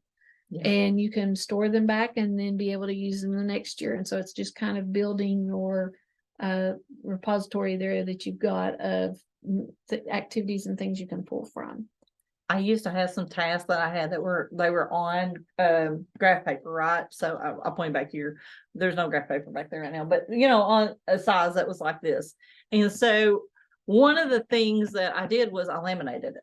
Oh, that's great. And so the kids could write on it, and then I could use my little expo spray and I could wipe it off, right?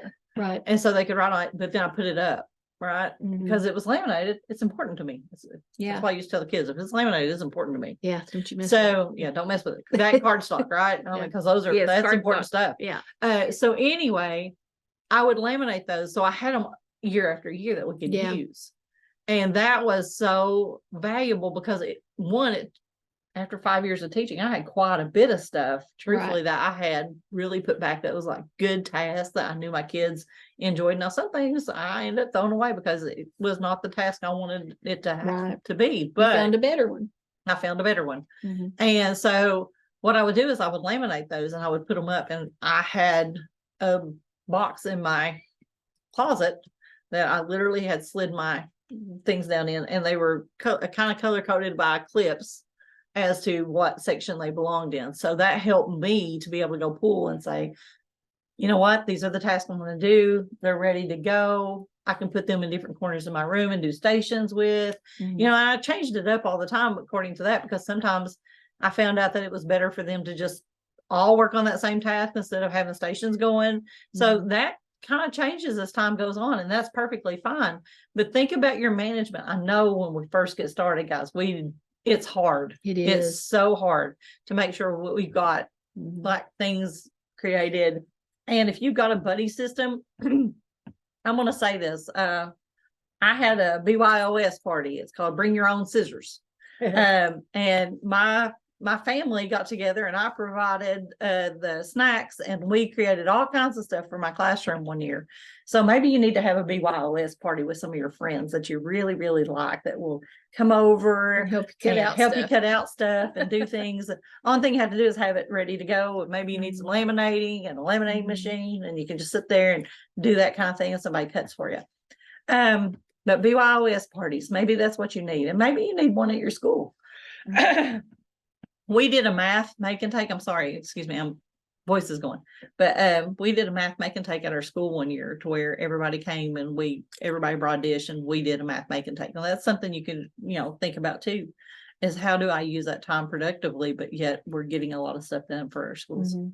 So That'd be a really good thing, just you saying that. If I'm a high school teacher, and like if you're fortunate and you've got your middle school there, like as a high school teacher, you coming together, and like some of you now have these vocabulary cards, or some of the Yeah. things, or some of these tasks, having something and saying, hey, would you all want to get together? And you as the high school teacher kind of helping to make sure, that some of these tasks are coming into the middle and some of the intermediate grades too. And then you've got, kids who have to get like volunteer hours and that kind of stuff. Maybe Mhm. they want to do some volunteer hours and Oh, get that's a some good things done. And those National Honor use Society. those, Yeah. yes, use those people. Yeah. Especially for things like this, because it helps out. Yeah. So, and then of course, is that task really appropriate? Now, are those tasks appropriate for what I'm trying to accomplish based on the rigor of the standard? And then is it an accountability, right? Mm-hmm. That's a big one, Right. right? Oh, yeah. I tried to make all of my tasks, even at Christmas, around something like a 7th grade, we have to do graphing, right? And so my task at Christmas was we graphed a Christmas tree, Mhm. right? So it was a Christmas oriented task, but Yeah. guess what? They were actually doing a graph for a Christmas tree, and I made them do it in pairs so that they had to talk to each other, those kind of things. So trying to get things that we try to make Yeah. it fun, but let's be honest, sometimes it's not always fun. Mhm. So how do we do that? So that's one. And then factors that we have to consider: scaffolding. This is a big one. Mhm. We're Are we going on down here. we're on We're going to skip this one for just right now, because we're going to come back to this in just a Okay. second. So go down to factors to consider. We're going to go back. We're going to talk about scaffolding, and we're going to talk about how this is so important for our students, right? Because we got to give them that level in. And then monitoring. How are we going around monitoring that task and making sure that we're doing it, but not giving them a way in, right? And then for them to model, they need to be modeled. They need to be justifying. They need to be explaining. They need to be giving meaning. They need to have prior knowledge of it.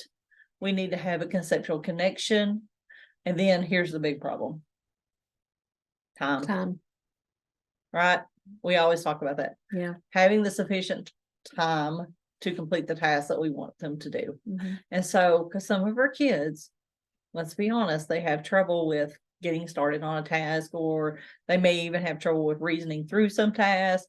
And so putting your group strategically together, if you're doing this in groups or pairs, That makes a big difference in how you do that. So know your kids well when you're doing these. So Yeah. we're going to go back because Mary's going to bring up, I'm gonna bring it. you're going to bring up that wonderful, we're going to talk about shifts and reasoning, but I want right here where we're talking about low and high level cognitive demand tasks, we're going to have you work through some tasks. You're going to love this. So she's bringing up the Jamboard of our task. Oh, Jamboard. Okay. Let me go find it. And hopefully we've got it to where it will work. We're hoping. We're hoping. Where'd it go? Yep. Should be I on don't here. have that brought up. Jamboard 5. Oh, there it is. The math task to Yes. complete. This one. Yes, that's it. Okay. So you're going to actually complete some tasks before lunch. Yeah, we will just have enough time and then we'll actually probably break for lunch. Because we talked about what, Are we doing 11:45? the donut one? Is this the donut one? Or No, okay. No, we're doing the Okay. tasks that All we've right. created. So Mary dropped it into the chat. So take a moment. So you can go click on it. Do you want to bring it up? I'm going to.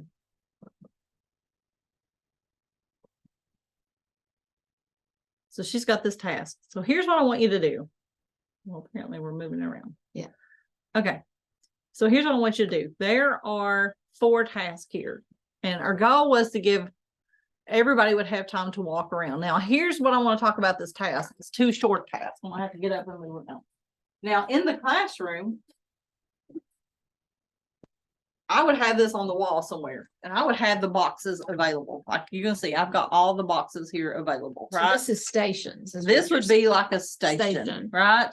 And so this would be one. And all 4 of these may be a station that I'm doing. So anyway, they have this task. And they've got these different boxes. And I don't have ribbon. So, but you know what I do have? Cashier tape. So they can use that same thing. So it's saying I need a measuring stick, tape, a ruler, boxes of various sizes, and 3-yard roll of ribbon. So that's what they're getting, right? And then they would determine these questions. Now, here's what you're going to do. You can go through, work through these problems, talk about them. If you want to, you can partner up. Mary can put you guys in groups. And you can partner up and go through this. What I would love to see you do is to not only work through these tasks on your own on some paper, but on top of that, I would love for you to take just a few minutes and go back through and look at, number 1, the math practices, right? What math practices did I do while I was doing this? So do you want to let them have like 2 minutes just to look at this on their own for Yes. right now? And then after 2 minutes, when the timer goes off, we're going to put you into breakout rooms to where you're going to be able to work with team. And this is always a good thing to do, is giving students think time. And then getting to go into a group and talk about how they're going to be working it, because that helps some of our kids that struggle to be able to go in and listen to others, and then it might help them to generate some thoughts. So 2 minutes on the timer to just work on this task, too short, and you just kind of be reasoning through it. So I'm going to get my timer going.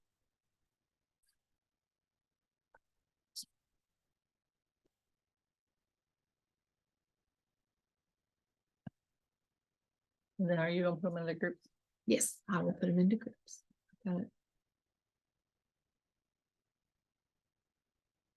Oh, so 3 of them are in Greg and Kathy and Sierra are together. So I'm going to put you all in a room together then. Thank you for letting me Or know you that, guys Greg. can just, Greg, do you guys just want to stay in the regular, in the session with us, and then we'll put everybody else into groups?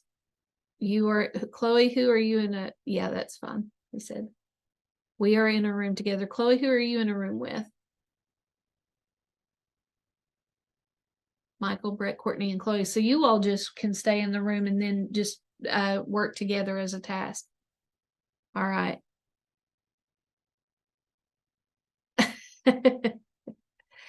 Greg said, would just be awkward as all 3 talking to other people. Yeah, it would. It would be problematic. And so Sarah and David are in a room together. Is there any, let's see. Kathy and Ashley and Chad do not have a room together. And Jamie, are you with anybody? And let's see who all is together. So maybe the only room we need is for Kathy and Ashley and Jamie to go into a room. What I'll do. Oh, Kathy Thomas is with you. Sorry. Thank you, Sierra. All righty. So let me go to Jamie and Denise. You all are together. Oh, well, sounds like about everybody has got somebody. Awesome. So how about I just make one breakout room for people who do not have a partner? Okay, yeah. If you don't have a partner, Mary's going to make you a breakout room and you're going to go to it. We'll just keep you guys muted for right now. And when we come back, we're going to have some conversations. Just a second. I'm going to need to, let me do one thing here real quick. Breakout rooms, recreate. I'm going to assign manually, let participant choose the room. And there's only going to be one. Alrighty, so I'm going to open the breakout rooms. Only those of you who do not have partners, like Ashley, I know you don't have anybody with you, and Chad, you don't have anybody with you. So you all go ahead, and when I say open breakout rooms, the two of you can get in the room together. And if anybody else doesn't have a partner, I think most everybody else does. If you're not in a room with someone else, we want you to go into the breakout room. The rest of you, you're already on mute. You got your videos off. You all just have group discussions, okay? And as a group. Guys, go through all four. And like I said, label your paper 1, 2, 3, and 4. Oh, no, we're just going to do just the first one, Oh, right? she wants just one. Okay. We're just going to do this first one. We're They've gonna only do the had first one. time to do the first one because that's the only one they've had time to work on and look at, right? That Okay. They're going to work through. And so only do the first one. And then when we come back, it might be time for lunch. It might be time. Well, what we'll do is we'll have a discussion about this one. So we'll give you no more than 10 minutes. Okay. So All right. Math practices, work through the problem, think about it.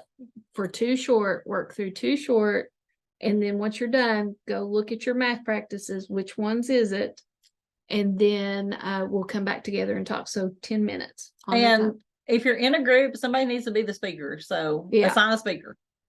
Are we wrapping like a present with ribbon is a question. Yes. So the question is, we are using a 3-yard piece of ribbon. So which one of these could I use and wrap my 3-yard piece of ribbon around it? And if you want, my main question is like, are you talking surface area or like just like one piece like around it? Oh, no, surface area. Then So it would here's your be 3 square yards of ribbon. Nope. It's Okay. a 3-yard roll of ribbon. And that's the reason why I said we're using cashier tape, right? And so if you're looking at this, it's going to be 2.5 inches across, 3 yards long.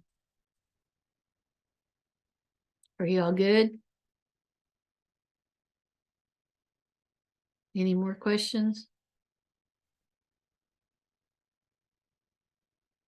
So I'm going to go ahead and open the breakout room for those of you that are by yourselves to be able to select room 1. Everybody else that's in a conference room and with other teachers together, you're just going to have conversation in the room that you're in. So here we go. And I'm going to set the timer for 10 minutes. If you have any questions, type it in the chat or unmute and ask your question. So have fun.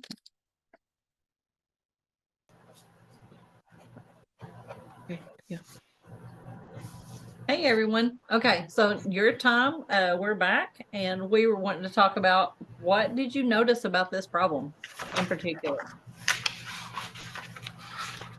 If you want to share, unmute and share.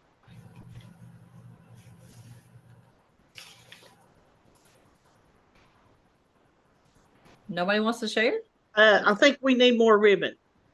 That was my conclusion. All right. And I hate to, I don't want to be that guy that's real critical in here and everything, but you know, I did not understand a few things. First of all, I didn't understand about you know, does the ribbon just go around at once? Does it go around both sides? Are we, you know, making the traditional X? Are we tying it at the top? And then Okay.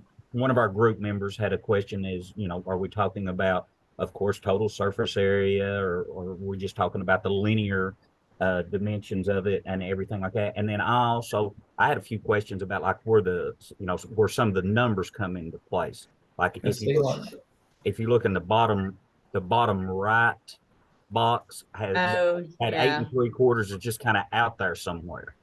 So yeah, it went with the box on the side. I'm sorry about that. right. And they talked me through that, but you know, that was my thing, just a little bit of clarity there.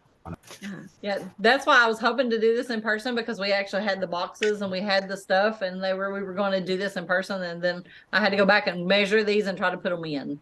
So We it were was going to do it in person because you probably had gifts that we were going to wrap for you.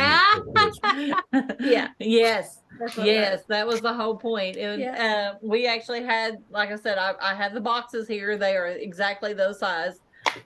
You were going to pull off 3 yards of the ribbon, which was actually cashier's tape, which is 2.5 inches wide. And the goal was which one of these boxes could we actually wrap with that, right?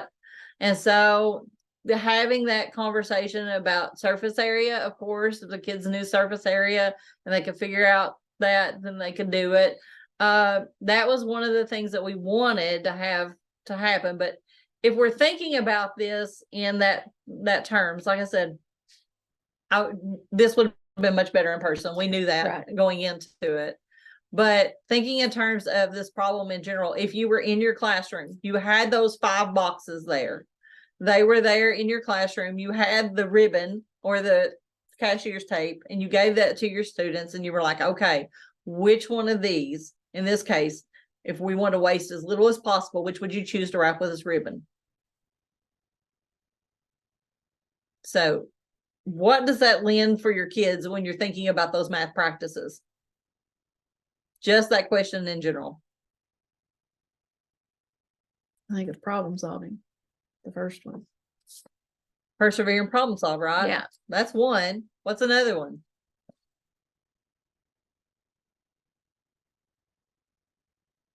Reason abstractly. Absolutely. Yeah. I actually think attend to precision. That's where I was going to say too. That's right. I would agree. Yeah. Yeah, we got to attend to precision, because it says I'm using as little as possible, right?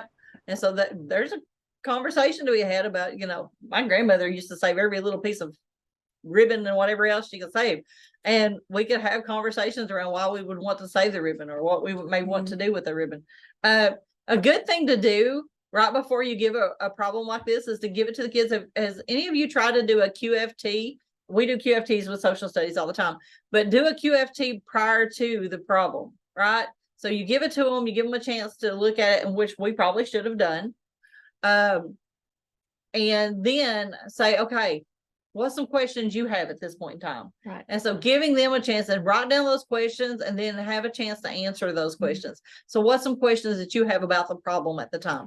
That way it kind of gets all of that out prior to you walking into this problem. Now, I have done these and removed the questions, and kids have actually given me the question that I had almost verbatim back to me. And I love when that happens, because then it's like, well, that's the question we're actually answering today. Yeah. Now, here we go.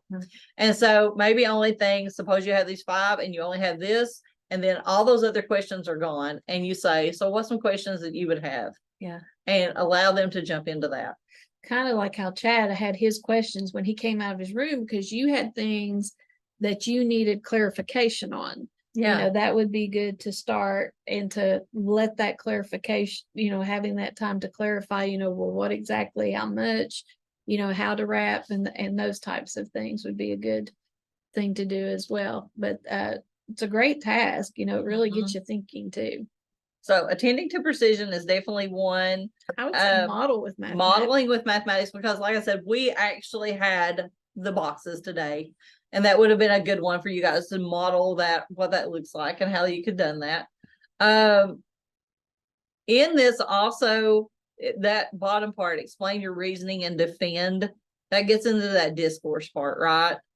In this case, it could have been verbal or it could have been written. So you're looking at that part of it too. So there's multiple things here, like I said, we could work through in this one and be able to do for our students. And I love the fact that giving a task and they've got multiple things that they have to do with it, or the extension. And I may not give all of those questions at one time. I may only give the first one. And then as students finish, I walk around and hand the second one out, right? Or I bring the second one up on the board. That may be one of the things that we do. And then, of course, the last one is, now you've got to defend it. Now you got to tell me your reasoning behind it. You've come up with these two answers. Now what? Give me the reason why. And so that helps them to, again, we're scaffolding it, right? We're not giving them everything at one time. And we give them a chance to dive into the problem, get a little bit more curious, do some more with it. And it's kind of like that, we're stuck, but then, okay, where's my we're stuck questions that we could have? We could actually answer those prior to with that QFT. Right. Right. We could do that. We could have them to formulate some questions in the beginning. And so kind of get that out of the way and then allow them to get into this task. Again, we don't want to give them too much information if we're doing a QFT. That could be, well, let's put that up there. Maybe somebody else is thinking about that too. And so maybe you need to talk to your partner about that before we get into it. Some questions we could lead into that later, because we don't want to give too much information before they dive into the task, because then again, we're taking away from the task itself. But I do like the idea of what are our clarifying questions that you may have to have at the very beginning. Let them get those questions out. Feel free about asking those questions and then go from there. Right. I think that's good. I'm going to drop in the chat the website that this task was pulled from. Yeah. So Open Middle, if you guys have been on their website, there's a lot of good tasks on Open Middle. And there is a book by Robert Kaplinski called Open Middle Math for 6 through 12. And if you don't have that book, that's a really good book to think about. We're not sending you that one. We are not. I'm sorry, but we're going to send you the other two. We are. So we're going to go ahead and look at lunch for right now. So Mary, how much time? Let's see, it's 11:45. How are you all on time? It's actually 11:48. Oh, sorry. What did I say? 45. Okay. 11:48. How are you all on being able to get lunch? I mean, is 45 minutes enough time for you all to get your lunch? I know that's more than you're used to getting on a day with kids, but if you can, let me know. That'll give them time to check emails too. If you need to check emails, check on a kid, make sure somebody's doing whatever, this will give you a chance to do that. Okay. Sounds like 45 minutes is good. So we're going to basically be breaking at 11:50. So 12:35. We'll be back at, and you don't have to log off. Just leave your computer on. Just turn off the camera like a lot of you have had it, and make sure you're muted, and just go ahead and grab you something to eat, check email, do what you need to, and we'll be back at 12:35. So thank you all so much. Y'all been great. Let me just say, you're all a great group to work with. They really are.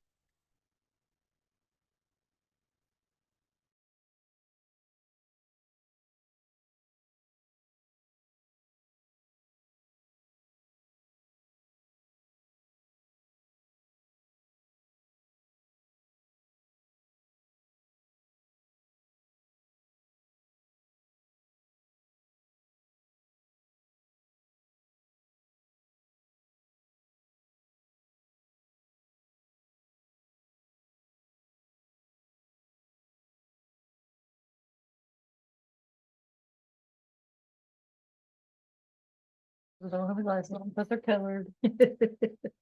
Welcome everyone. Welcome back. We're talking about the fact I can't see right now because my glasses are colored.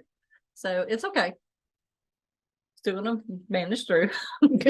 Plow through. So let's just kind of, because of what time it is, because of the fact that it is 12:36 and we are working through this. Is everyone back?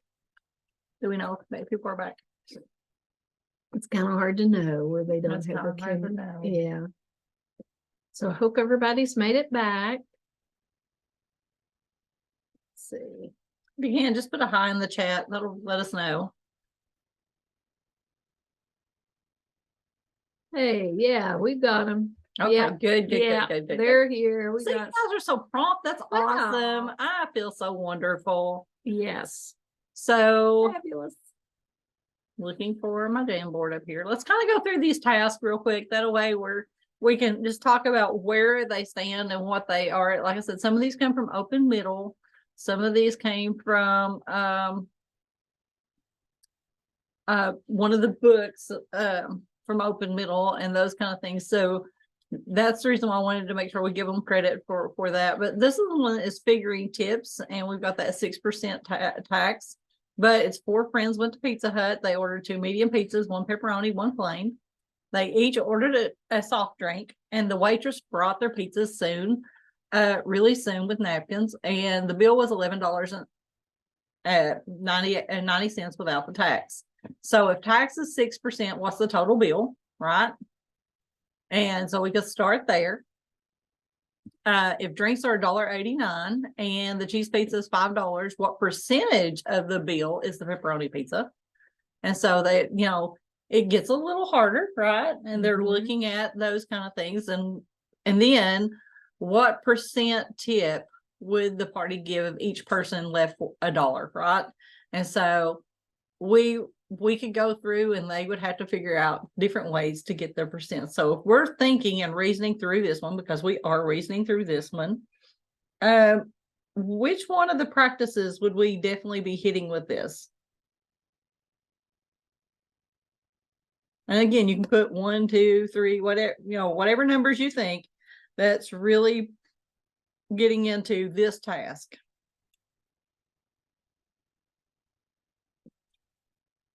One has been dropped in the chat.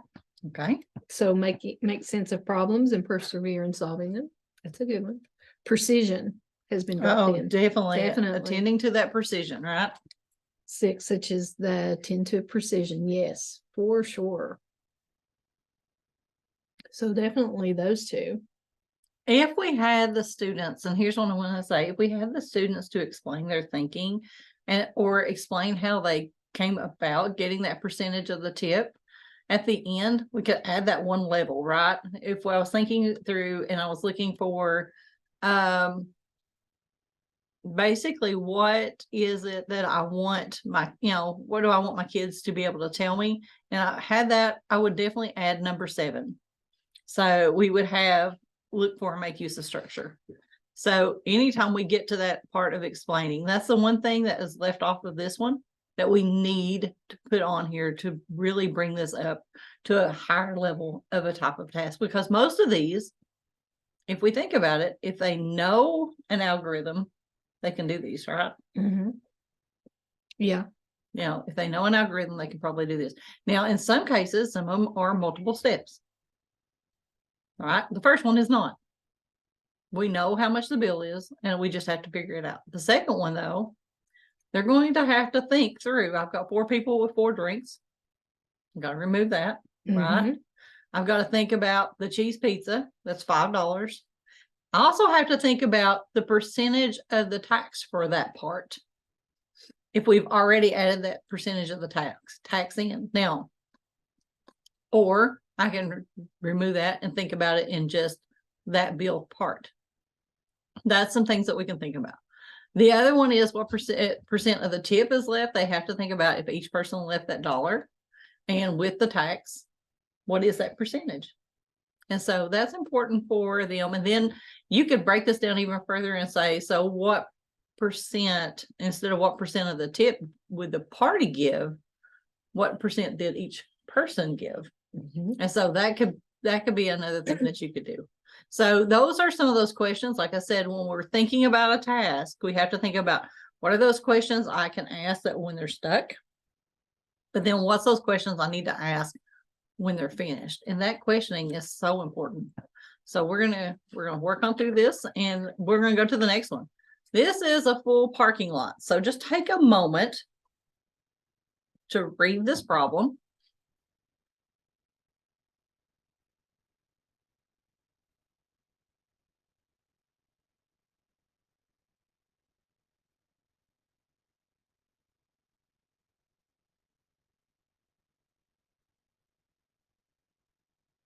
Now, what's the reasoning that is going on in your head right now?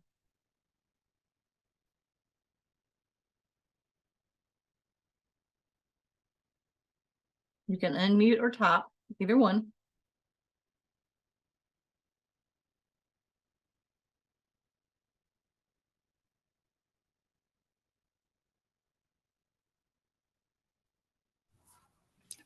I just automatically think system of equations.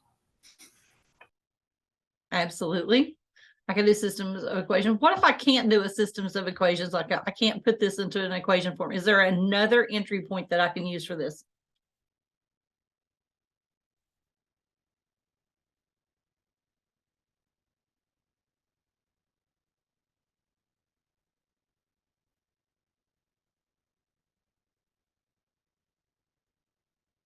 Model, maybe. We could do we could do a model. Nice. What kind of model would you set up?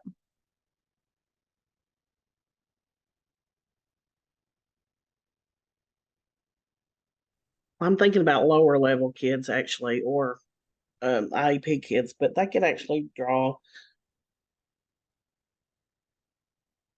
Yeah, 20 they could- spaces, 20 spaces, and try to put 4 X's in each spaces and count them. That's kind of what I'm thinking. I'm thinking lower level, more like IEP kids that would have to break it down. That's a great. Yeah, and for an IEP kid, and this is one that I really like. This comes from Virginia Rich Math Task. It's in the corner there. Mario dropped their website in. I'm sorry, guys. But in that, I'd give the student a 10 frame, right? I'd give them 2 10 frames. And I may even give them some counters that they could write on. And so they could put 2 on there for wheels for the motorcycle and 4 on for the cars. And they could keep on doing that. And they could keep on switching those out if they needed to until they got to 66. That's one way, right? Yep. Could I use a table? Mhm. Yes. Yeah, I can use the table and we could start down through there. If I had one motorcycle and the rest were cars, so how many would that be? And we could have that conversation. If I had 2 motorcycles and the rest were cars, so at that point in time I'd have 18. We could go through that number pattern, right? Yeah. When that goes right back to which one of those, if that child chooses to use that, it goes back to number 8, right? I'm looking for Yeah. that repeated reasoning and those kind of things. Looking for that. And 7, making use of structure with that one too. And making use of structure. So I could use a table. Mm-hmm. I love the idea of having them to draw out the parking lot. But like I said, if my student has trouble with drawing, I could automatically just give them 2 10 frames because that would work. And we don't always think about those kind of things. I use 10 frames sometimes for proportions because it's a good way for my kids to see proportions. Because if I've got 10 on there, guess what? That's 10% in each one. And then we can start figuring out where the proportions go.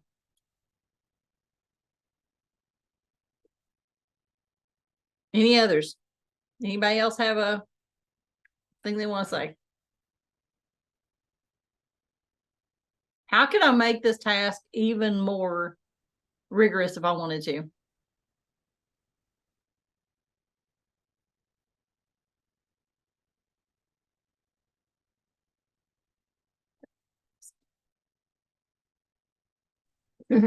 She's better glad it's back on. Inside a vehicle with maybe 6 wheels.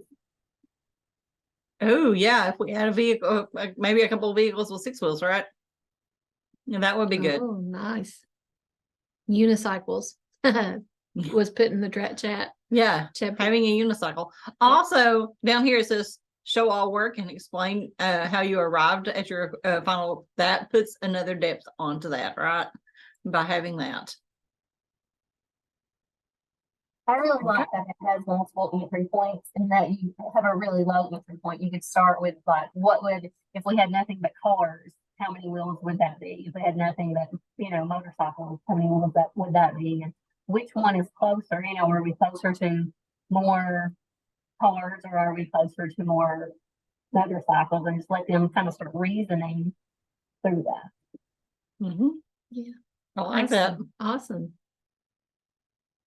But again, if we jumped right in and say that we want them to use a specific algorithm to figure it out, or we jumped in and said, we know that this is happening at that point in time. Remember, we take away from the task itself. So let's not take away from a good rigorous task when it's right there. But yes, this one has multiple entry points, multiple ways that we can get to the answer. So it makes it a really good, rich math task. We're going to move on to number 4. I know we probably can't have peanut butter in a lot of schools, Yeah. but this is one. Most people do. We do like peanut butter. I love peanut butter. But this is one. Trying to get rid of this. One of our tasks. So just kind of read through your tasks there.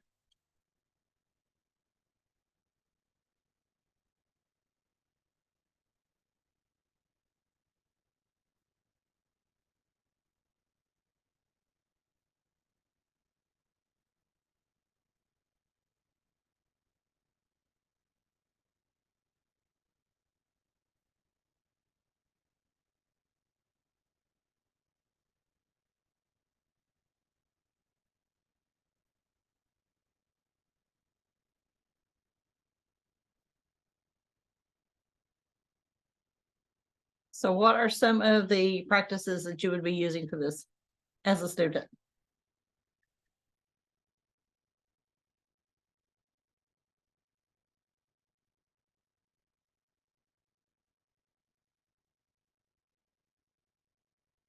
Viable arguments.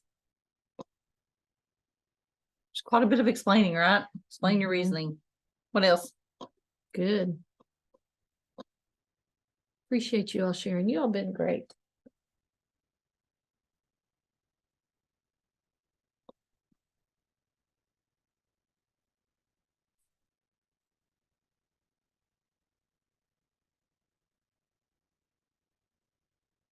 Anybody else? Anybody else have one to add? What other practice? Attend to precision. Mm-hmm. That's a good one. Yeah. I think graphing for my kids as special needs kids was probably the hardest things that they had.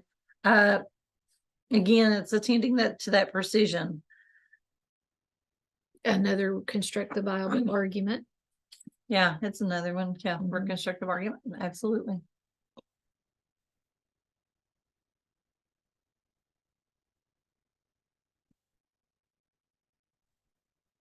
So now that we've kind of looked through a couple of these and we've talked about the math practices, one of the things I want you to keep in mind is what questions would you ask a student if they had a question for you on number 1? Like think about a question if a student said, I don't know, I'm trying to think.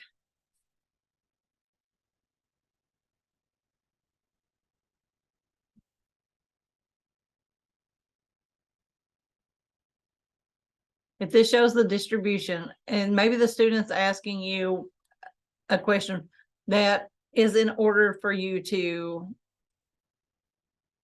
they're concerned about the prices. Is there a question you could ask them instead of giving them the answer, right? That could lead them into that so that we could have some questions that I would think through and say, okay, what's some questions that they may ask? Well, they may ask me, well, I'm not understanding the prices there. Why is it in the first one that it's going, and they may even say from 25, and then you're gonna have to correct them on that because it's not right there at the 25, right? So is that really at 25? And then again, I had a wonderful college professor who would come around and he would ask you a question if you ask him a question, and then he would just leave you. Like he wouldn't even acknowledge that you'd heard the question, let alone answer anything. And he would just leave you. It really left you wondering all the time. And I always thought that was I used to think it was rude. And now I'm like, that's really what I should be doing with my students, right? In some ways. So thinking about the questions that you could ask your students, that way you're not answering any part of it for each one of these. That's getting into that part while we're in progress, right? While we're in progress of working through it. And then what's an extension that maybe we could ask for those quick finishers or an Mhm. extension that we would want them to think about for further on. I know, like, sometimes whenever my kids in class, because you know, seventh grade, oh my goodness, bless their hearts, I loved them so much. They would ask a question, and then I would maybe try to redirect them and ask them a question to go back. Well, then they would just get so they would be like, "Well, why don't you just ever answer my question?" You know, so. But then some of them would be so persistent that they really would try to wear me down and just get me to give them an answer. And so, you know, you do kind of have to be prepared to be thinking about, okay, when they ask me this, what are some ways? And that's why I love that question sheet you shared earlier of thinking of ways to ask questions back to students. I think that's a great tool. We also have a questioning for the MPTs. That document, do you have a copy of that? Let's see, questioning. For the MPTs? May have to share that with you. I worked on this document a while back. No, it's mine. Hold Is on. it yours? I Yeah, may while have- we're at break, Break. I'll We'll- pull that up, but there's a questioning for MPTs that's actually really good too. That we created and worked on for a while. And so that document would be a good one for you guys to have, and I'll put it in as a resource. Let's go back to our shifts and understanding. And first of all, I want to clarify some things before we get to these shifts. Procedural knowledge is one of those things that we really need our kids to build on, right? But we don't want it to become a drill and practice. So we have to think of drills can provide opportunities for the students to practice strategies, to also be flexible in that, and to develop that discussion, right? We want them to have that. And again, we want that built on that conceptual understanding. But I want to also convey that students need time, right? Again, that's that bad word that we have, Yeah. to move through each of those procedures. We need to make sure that they've got the time to do that. And then open-ended questions, just because it's an open-ended question doesn't mean it's high demand, right? Because if it's just asking that student to follow through on an algorithm, then it's a low-level task. So we need to think on how we can increase the level of reasoning that's happening inside of that prompt. So at any point in time, when you're thinking about a task, does that student have to reason? Okay. Look back at your task, read it a couple of times, and say, what reasoning is going on in this? That's what I want you to think about. And then hard means cognitive demanding. That's not always true. There's a difference between a problem that is messy and a problem that's cognitive demanding. Okay. We want to consider, different various parts that we're going to look at. We're going to talk about the demand that's inside of that, but we want to think about what is the ideal of the statements. Have we jigsawed through some of this? Are what kind of questions and illustrations and those kind of things can a student do that can lead them into that? Because we don't want it to be something that every student's not able to find an entry point. Just like that one where we said, well, we can do a table, or, oh, they can draw out that parking lot if they need to. Or, maybe I'll provide counters and they write 2s and 4s on them, and we've got those chips there for them to reason through with it. So multiple ways. Or maybe they're ready just to jump into that linear equation that we're talking about. So another thing that we want to do is, as a teacher, we got to make those anticipations. And that's going to get into something we're going to talk about a little bit later. But we got to anticipate, what's those questions? Where are my students at? What's some prior knowledge that I might want to bring? And then, of course, the last but not least, we've got to enhance our task. We know that there are tasks out there that have to be enhanced. So let's talk about those shifts. So go back into your paper. You've got the shifts. We started with shift number 2. And it said on there that it was routines toward reasoning and task. And what we want to change from is just looking at us as teachers showing that representation, right? Maybe we even model our thinking, which is great. But how do we go from that to providing opportunities for the students to make those comparisons in that task? So think about that just real quick. How can you as a teacher, change in that one? Just how can you change in that particular task?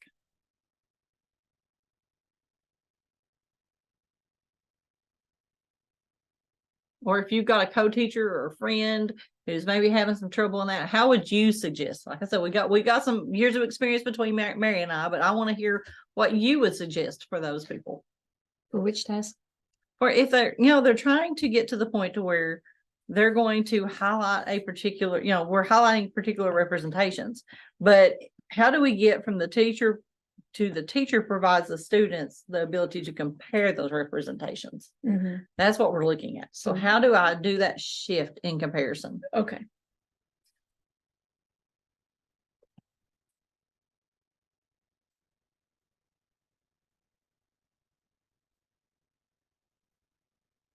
Sometimes this is hard for us to do as teachers because it's hard to let go, because a lot of times this is turning it over more to the students too, isn't it? Mhm. So sometimes we struggle with this. I know I have at times. So how are we making that shift?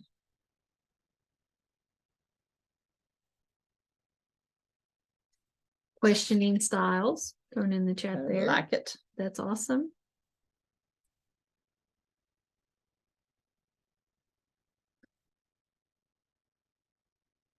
Any others? Feel free to type in the chat or unmute. Either one's fine to do.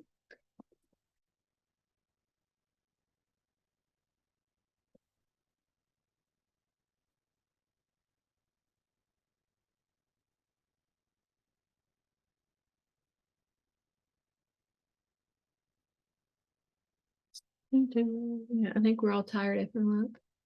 Did everybody eat too much turkey? I think so. Like the whole Thanksgiving? Mhm. Yummy. Facilitate discussions highlighting students' thinking. That's a good one. Oh, that's a good one. That's really good. Who's that from? Ashley. Ashley.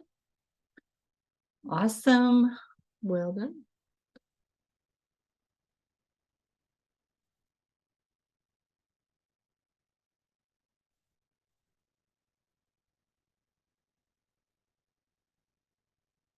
Also, just start creating tasks that leads to multiple representations, right? Different Mhm. strategies that we can use. We can think about our pathways that our students are encouraged to use, making sure they're explaining how, making sure they're explaining why, making sure they're explaining when, right? Mhm. And so those are ways that we're going to change that shift. Again, those questioning techniques that we were just talking about, that's one. Let's turn on over, and on the back, you'll see shift number 6. And this is for teaching so that students can replicate procedures toward teaching so that students select efficient strategies. So how do you get your students to do efficient strategies and be flexible with it, right? Because we're developing that flexibility, we're encouraging them to make a selection, but how do we make sure that we are teaching so that students are selecting those, not us, right? Mhm. There may be multiple strategies that they can use, but they're doing the selecting of it. So how do we do that? What do we do to make sure that they can do that?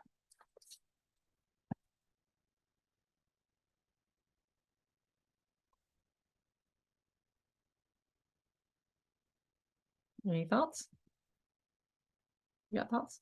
I got thoughts. You got thoughts. I got thoughts. I got thoughts. Now remember, guys, when we're talking about efficient strategy, it doesn't mean speed, right? Mhm. Right? It's going to get to the answer. Yep. That's not always what we're looking for.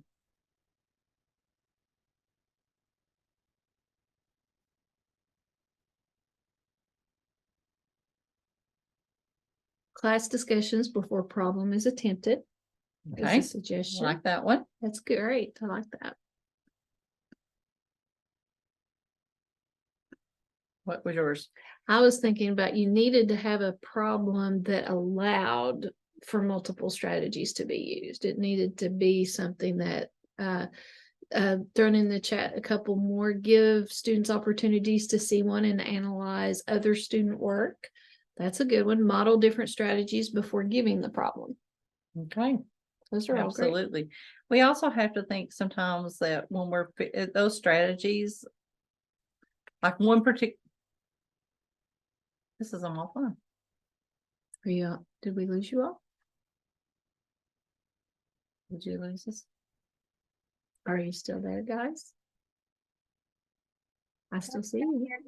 I'm here. Okay. Okay, Okay. all right. Our thing just automatically popped up and said we're working offline, and I was like, oh no, did we lose everybody? No, you're still good. Okay, thank you. Thank you. Sorry about That that. kind of gave us a scare. Thank you. So if I'm thinking about those shifts and I'm wanting them to choose efficient strategies, I also have to at some point make sure they know what those strategies are, right? Yeah, We've had to use them. they've added in the chat visuals and anchor charts also. Oh, I love Oh, those- visuals and anchor charts. that's Those are great. so good. Great. Like that's a great one. Yes, Both of absolutely. those. But I also have to teach those strategies. Like we've had to experience them at some point. So making sure that they've had the opportunity to do multiple ones. You've shown multiple ones that they Mhm. understand. And it's something they're familiar with. So that when they are reasoning through a problem, that they have something to pull onto. All right.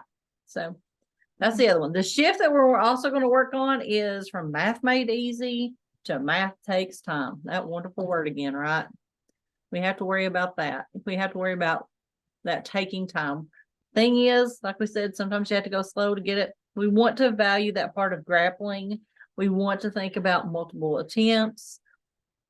And a good way to do that is a little bit, we're going to talk about those orchestrating those 5 discussions that we want to have happen, those 5 practices for discussion.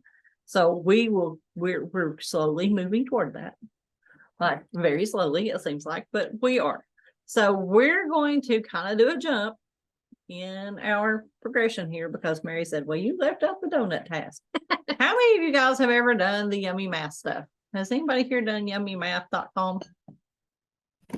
Anybody use yummymath.com?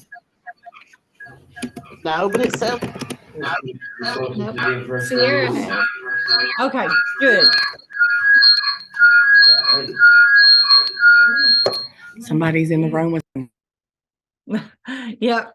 Anyway, so with Yummy Math, this is one of their things, and it's kind of like the 3-act math test. You guys have seen those, right? 3-act math test. Because I love 3-act math tests. I think they're great. They usually start with a picture like this one. So take a look at this picture.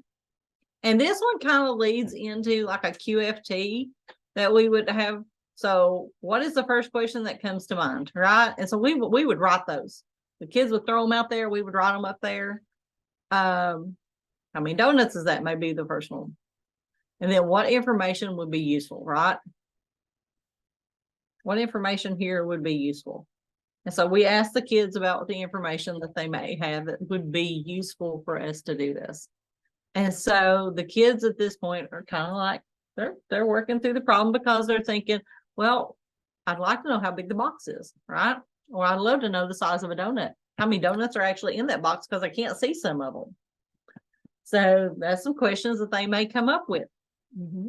And so as they're doing this, then we've got all these questions. Then Act 2 starts with this. See the picture below. Your students can view all the pictures here. And so we can go to this place right here on Krispy Kreme. And there's some extra information to go with it. But does this image help you with the information you need? Does this image in any way help you? Probably not. So I'm going to go real quick to Krispy Kreme's and bring it up in another thing. And so these are all the images that they have for you. Right. And so here's the other images that you can see. So here's somebody with their wingspan. Does that help you any? And then we get into this.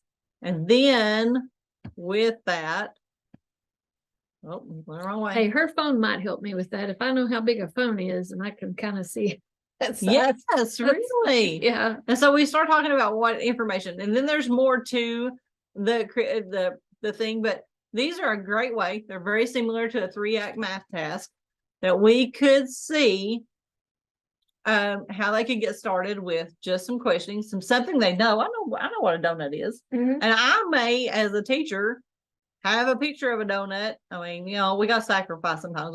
We may have to eat a donut, you know, for sacrifice here. But have a donut and have it measured, maybe with me measuring it or something.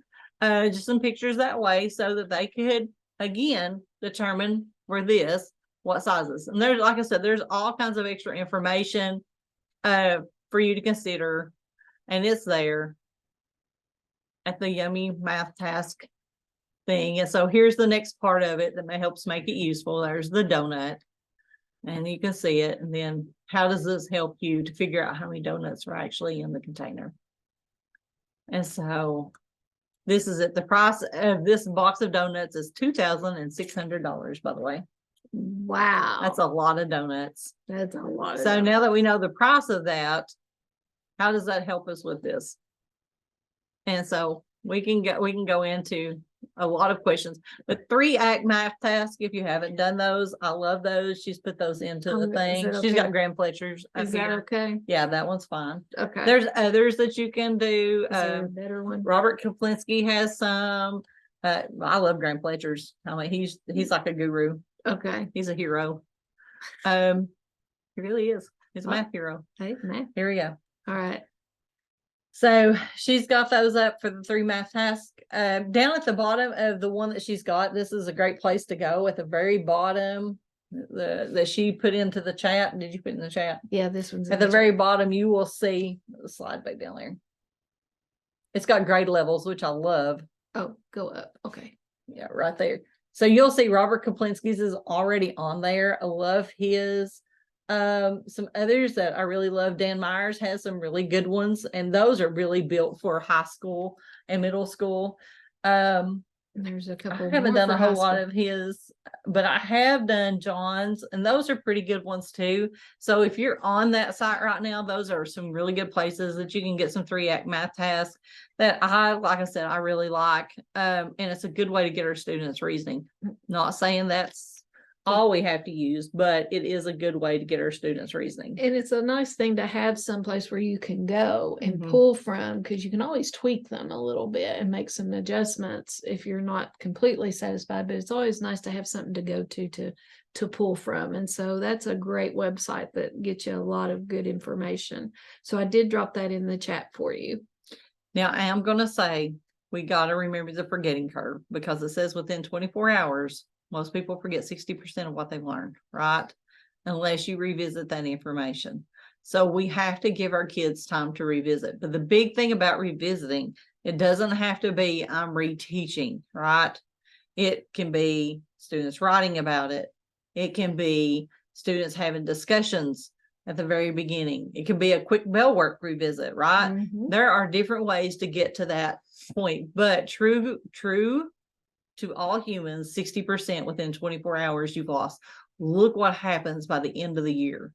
Now, granted, we've only got 9.5 months best. We've got some breaks in there. So you can imagine what it's like for our kids when it comes to retention, right? It's really hard for our kids when we are looking at what is it for retention that we need. And that's an average kid. Yeah. Let's talk about those kids who've got a working memory problem. Let's talk about those kids who've got a processing speed problem. How quickly does this change for them? And what do they remember by the end of the year? So I'm going to say every time we think about this, think about your bell work, go back 6 weeks, right? Pull something from 6 weeks ago and pull it forward, right? Pull something from a couple of weeks ago, add to it. A lot of these tasks that we are doing, you can pull something that's easier to start out with. Again, pulling that prior knowledge back to the front, right? Mm-hmm. Something I can do, and then go into B and C, makes it a little harder, right? And really gets me reasoning. And that scaffolding in itself will help your students to be able to reason better through certain tasks. Yeah. So think about that when we're talking about that forgetting curve. It is a real thing. It is. And I know coming from the special ed side, I felt like we went on Christmas break and I come back and I was starting on day one again sometimes. But but it was a true thing. We had to go back over some things. We had to refresh ourselves. Those anchor charts you have on the wall is a good way to help refresh kids, keeping those things up. Sometimes just having kids to be like, oh, point to, and they would point to the vocabulary wall. They would point to, and maybe they had to find something specific.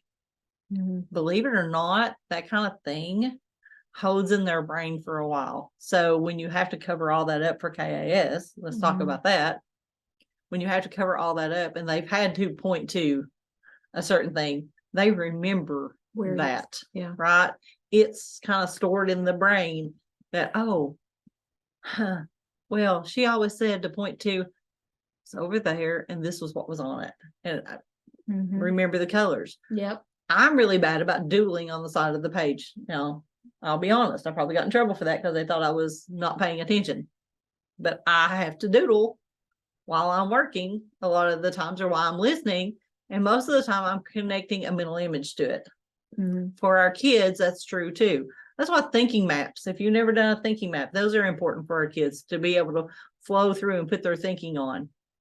Rough draft sketches, those are great for our kids to do, where they do like a sketch math and they are actually drawing out what they're seeing. Like, again, just like we said, draw a picture of, right? So those kind of things help our kids to put that in the brain. So we want to make sure that you're having a chance to do those kind of things, and you're giving your kids a chance to do that. And sometimes I would even, in an instruction, like you said, bell work. I was a big bell work person. And it would even get to the point, sometimes kids would look at me and say, are you seriously asking us another question from back, like it would be March or April from the first of the year? And I would be, yes. And then I would sometimes even at the end of a test say, okay, checking back or reviewing back section of giving them just a couple of problems of things from past exams to let them know that you don't ever lose that. So it even have some of those things included in it, just to constantly revisit and to keep it fresh. And part of explicit instruction is just that retrieval process. And we talk about how do we make sure kids are retrieving. So one of the things you can do is, I'm just going to throw one out here, but let's say that my kids are struggling with fractions. Just have them to write down, give them 2 minutes and say, write down everything you can remember about fractions. And then, or maybe it's inequalities, write down everything you can remember about inequalities. And so they're just pull, it's kind of like word vomit onto a page, right? So they're just throwing out everything that they can do about inequalities at that point. So they're writing all this out.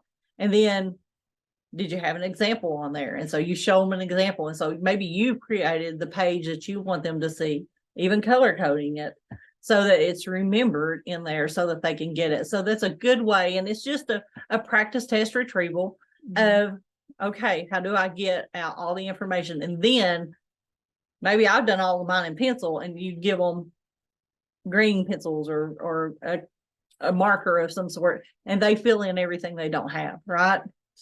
And so that gives them a chance to go back and look at that. I love doing this right before I give a test. Because then I can go back and I can say, this is what you don't remember. You don't remember. So put that in green. That's what you really need to think about tonight. And so we can do that. That's right? a really good study strategy to have the kids go back and to help them to just modeling for them, because kids don't always know how to study or know what to do for studying. And so something like that really can help get them more focused on where they're lost, where they're not getting the content. Yeah. And so that's important for that forgetting curve. So keep that in mind. Again, when we think about building thinking classrooms, and this one, he's the one who came up with, oh, we need to be up and moving around, walking. We need to be having vertical spaces, right? We love vertical spaces because it gets us off our bottoms and actually thinking a little bit more. But he talks about there is a place for where the flow is and where the boredom is. And then there's a fine line for frustration, right? And I talk about that all the time. I want my kids to have the ability to think and reason through tasks, but not become frustrated, right? So where is that fine line? And every child is different. Mhm. I can't give you a fine line and say this is going to work for every classroom. It's not even going to work for every child. So you as a teacher know your kids. And so finding that this is my challenging point and this is my ability. And Mary even said it best. Some of your kids who are your gifted and talented kids may become more frustrated than you think. And those are the ones that you're like, well, I thought for sure they'd excel. That's not always true. We know that. So we have to think about where they're at on that. And so thinking through about that frustration line, where they're at, and making sure that we're just right below that, because that flow right there, that's where we want to keep them. And we promise you, as they get better with the challenges, right? And things, their ability levels will score much higher than what they are right now. And that's what we want for our kids. I mean, it really is. So on the back, I've got some things for questions to get started. It's on your next one right after that forgetting curve. Like I said, that forgetting curve, the big thing you need to know is 60% within 24 hours. That's a scary thought. And Yeah. I'm getting old too. That's not good. My percentage is probably a whole lot higher. And it's probably So- less than 24 hours now. So that's why I walk into the kitchen. I don't remember what I went after, right? Yeah. How many of you guys do that? All the time. I So- don't want to admit how much that happens. So questions for getting started. These are some for you guys. And like I said, we are going to drop in. So if you go back to your participant guide, Mary's made some comments over here on things that we're going to add to. I'm going to add that questioning document for the MPTs, but it'll go along with some of the stuff that we've got. I So think I found it, Steph. Isn't this it right here? that's it. Okay. Mary's found it. I already put it in. She's already put it in there. Do you want to, Starsa, do you want to bring that up and show it to them? Do you want to take over the screen for a minute, or do you want me I to? can if you want me to. Did you drop it in the chat? It's in the chat. No, I can put it in the chat though. She's going to put it in the chat. We'll talk about that questioning document real quick, because I do think that you guys need that. Let me get the link for that because I had not had it. So let's make sure you can get to it. That's it. Where's my chat? I don't know. Oh, you need to do slideshow. Click slideshow up there at the top on PowerPoint. No, it's this meeting chat right here. But it's not wanting to slide. Oh, see. There it is. Oh, there it is.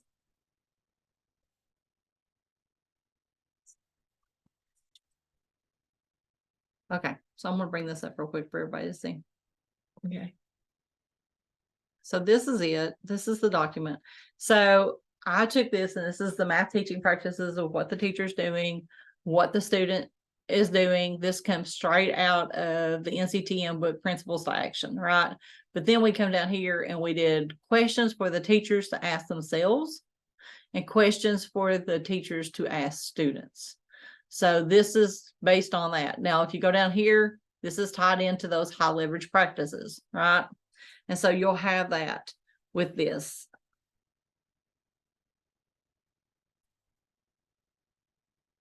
Mary, it's not letting me move on to page 2. Can you not scroll down, like click on that screen? It's want me to open it with something else. Can you not scroll down?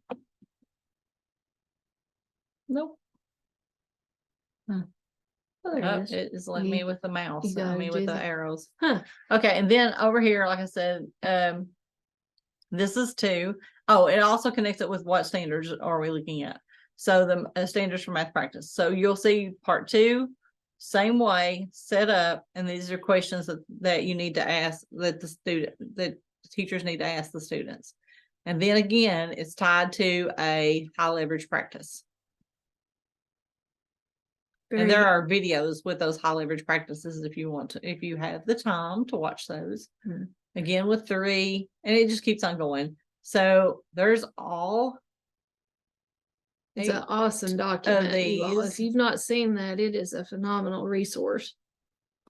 So you can click in the chat and go ahead. And then at the bottom down here, like I said, I just connecting back to the standards. That's pretty much the way the whole document's laid out. But it's got some questions in there.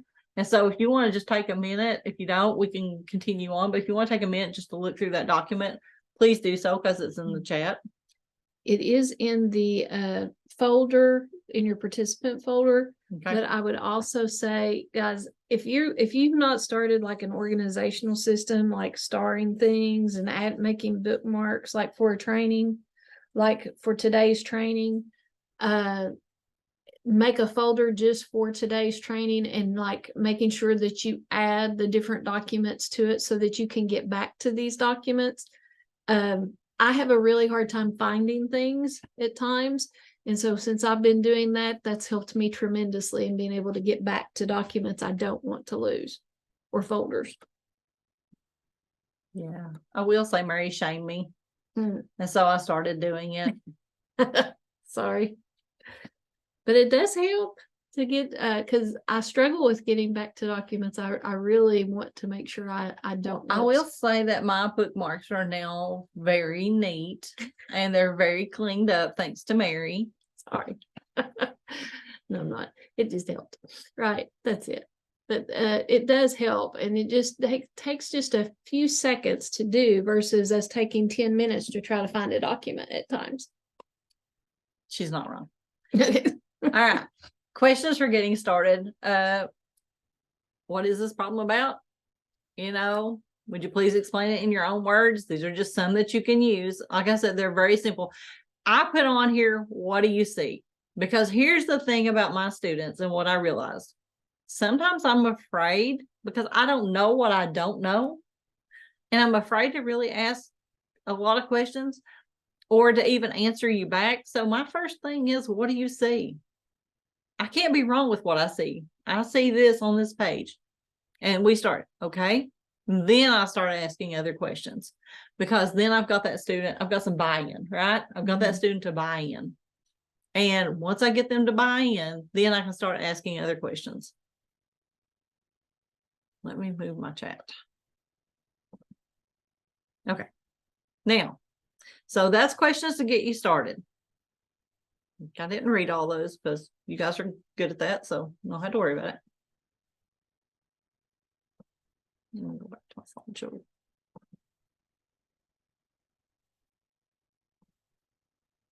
Hopefully it comes up. All right. So questions that you're going to ask while you're working. What have you already tried? What would happen if? Right? That's a good one.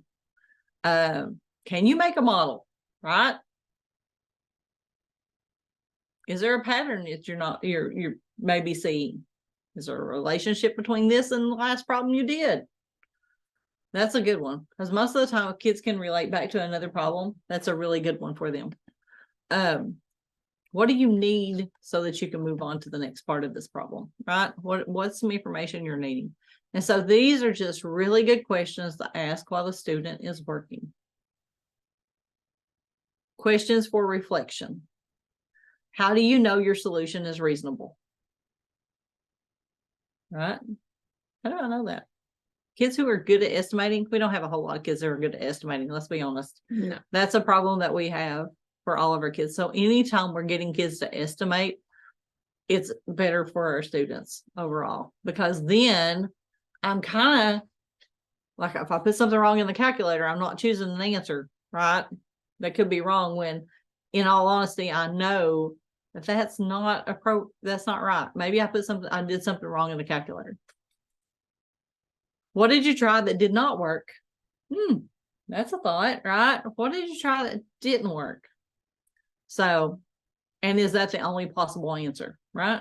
Because there may be another answer. Maybe there's another way. So giving them the opportunity to have questions for reflection. We really need to make sure that they have questions for reflection at the end.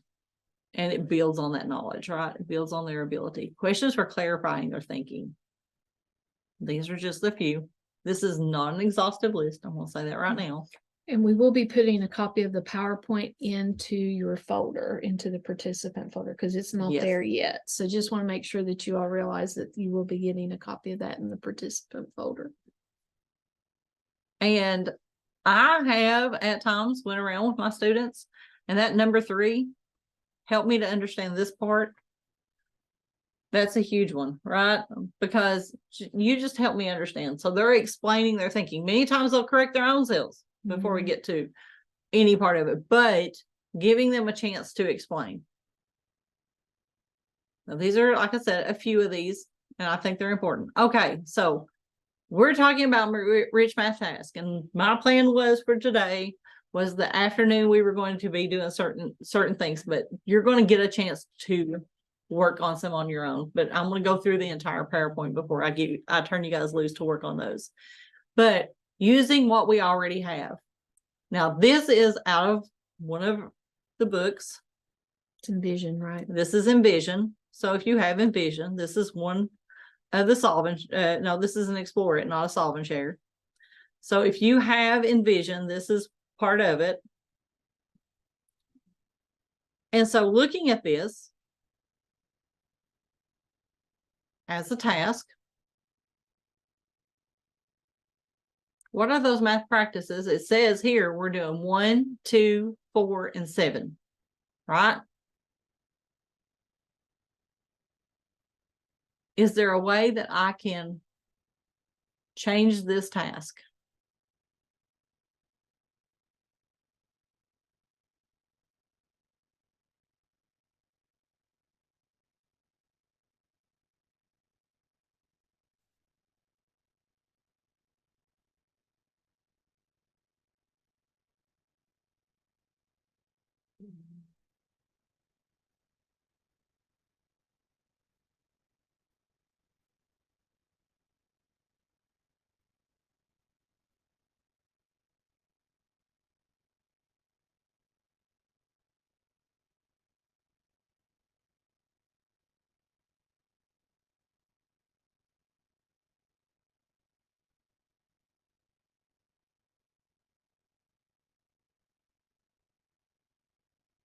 Do we have anything? Nothing in the chat.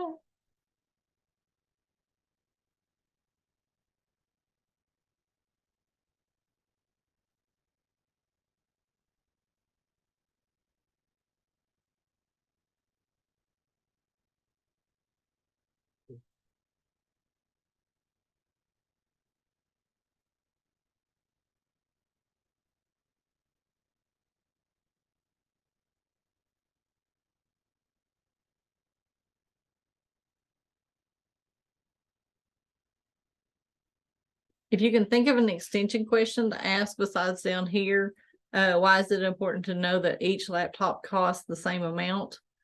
Think about another extension question that you could ask for this.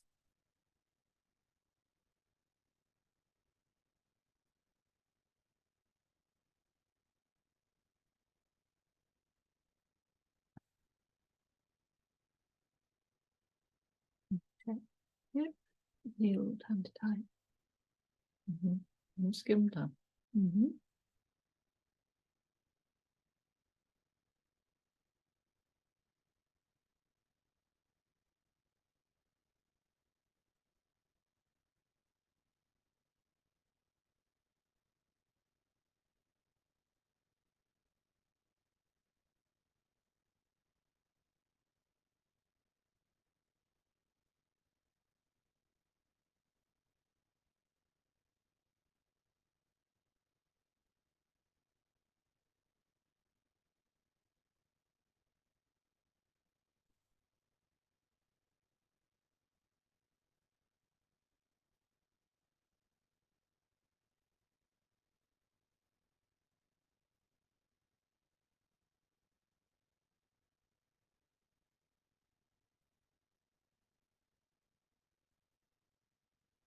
Nothing? Okay.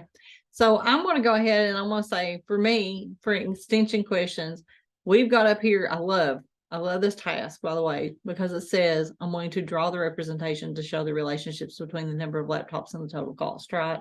So they're going to have to draw something. They're going to have to look at what that total cost is and do that. The next part they're going to have to do is use a representation to write an equation that can be used to determine the cost of the laptop. So we're going to have an equation that they're going to write based on their drawing. What a thought that is, because I love that. And we could go in and we could say, well, what if a school needs 6 more laptops? How much will that cost, right? So there could be some different ones here that we could pull back in to put in this one. And so using that equation that you had, how can I solve that for 6 more laptops? And so we can do different ones like that. So giving those extension questions that they have, also thinking about what is the representations that we could do, what representations could we actually draw out to show that? They could do a table, right? We could think about what's something else maybe that I could do. Maybe they actually draw every one of those little laptops out and they try to figure out how much money is going into each one, right? And so that could be one way. They may draw 10 little laptops out. They may draw a 10 frame because they're familiar with a 10 frame. There may be different ways that they look at that. So that's just some. Bar models. Bar models would be one. Yes, absolutely. So using what we have, because you have a curriculum in place, or hopefully you have a curriculum in place. You have some instructional resources. And you have some instructional resources, but think about how I can extend that, what questions I would ask for that. Like I said, this is a good one and I loved it. And I was like, yes, we can use this because look at everything that's happening in this. And I was thinking about it, look at all of the math practices that are being used for this. So I love this for that, but also looking at this problem, and I'm using double number lines to do proportions. Now there's different ways to do this. But Kayla finds a new pair of shoes that she wants and it costs $150. She has a coupon for 30% off. What will she pay for the shoes before tax? And so using those double number lines, take a moment and try to figure out what she will pay and how you come about finding this. I'll turn this on. Okay, just a second. I'm giving everybody a chance to figure it out.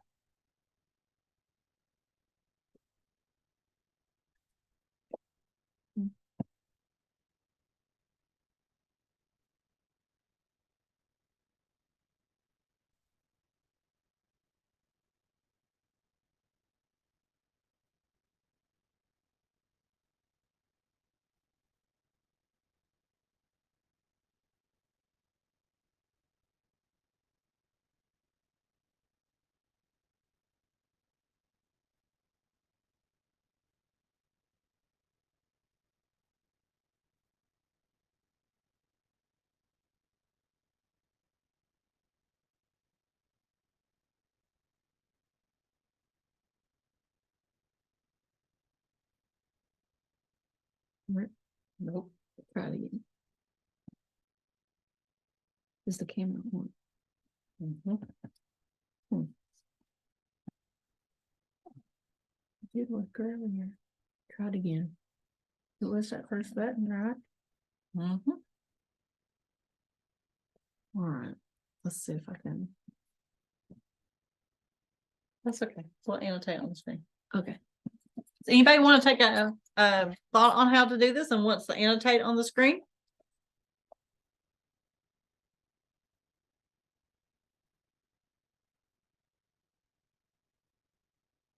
Nobody's wanting to talk to me? I think they all went to sleep after lunch. Is that what happened, guys? Lunch. No.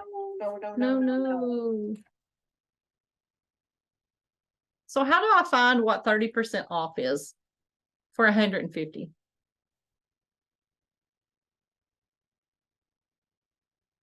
What do I know for sure about these two numbers? Mary, what do you think I know about these two numbers? 150 and 30. Well, those two numbers in the problem. Oh, Is it- okay. 30% of 30? 150. Yeah. Is what What would you do to get that? What I would do it, I would set up proportions. You is would what- set up a proportion. you know me, I like my plug and play. Well, let's talk about it. How do I, do I know what 10% of 150 is? So what is 10% of 150? 15. Okay, so I'm going to do my best to annotate. Here we go. This Right. may be really bad. Okay. So we're saying that this is, like I said, I'm gonna try. You can do it. I can do it. You can do it. There you go. Okay, we're gonna get color. Here we go. Ooh, look at you. I'm trying. Okay, so right here, I know that 10%. Let's say this is 10%. Okay, And you said 10% was how much? 15. 15. So if 10% is 15, how much is 20%?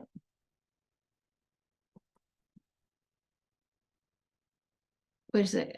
I'm sorry. Did the number change on the problem? I thought it was 30. Yeah, I did, but I asked you what was Oh, 20%. okay. That's like, sorry. So what was 20%? Sorry, 20%, 30. Would be 30, right? Because, Mm-hmm. well, if this is 10, then, I mean, if this is 15, then 15 more would be, 30. well, this is the awfulest number racket Oh, you've you're ever doing seen. great. You're doing great. Okay, now, so then thinking that way, what would be 30? What would be Sorry. 30%? 45. It would be 45. So I know now how much I saved, right? How much did I save? 45. Yeah, well, it's not the prettiest 45 you've ever No, done. well, But anyway, I could We do have in the chat 150 times 0.30 and then 34, 54, 45. There we go. Okay. And This, so we've got 45, right? Now, I didn't set up any kind of proportion, did I? mm-mm. No, I just reasoned it out on 2 number lines. So I've got to this point. It says, what percent did she save on the shoes? So if I got to $45, I saved 30%. I think we skipped on this one. Yeah, I think it's like you this went up the went. slide. So $45 was actually 30%. So when we were talking about that before, and we were like, okay, we know she saved 30%. What was that? It's $45, right? So in this case, 30%. Now on the other slide, I think I've got to turn annotating off or something to get back. Can you do left arrow? It's not wanting to. It's being hateful. It's letting me draw with my mouse now. Yeah. Okay, here we go. I'm gonna try arrows. Okay. There you go. Okay. So that's not the right way either. Go to the left. Hold on. Don't you just love it Like when arrow things don't go the way you want it to? and escape. Okay, Yeah. we're gonna go back to this one. Okay. And that's not even in the right space now.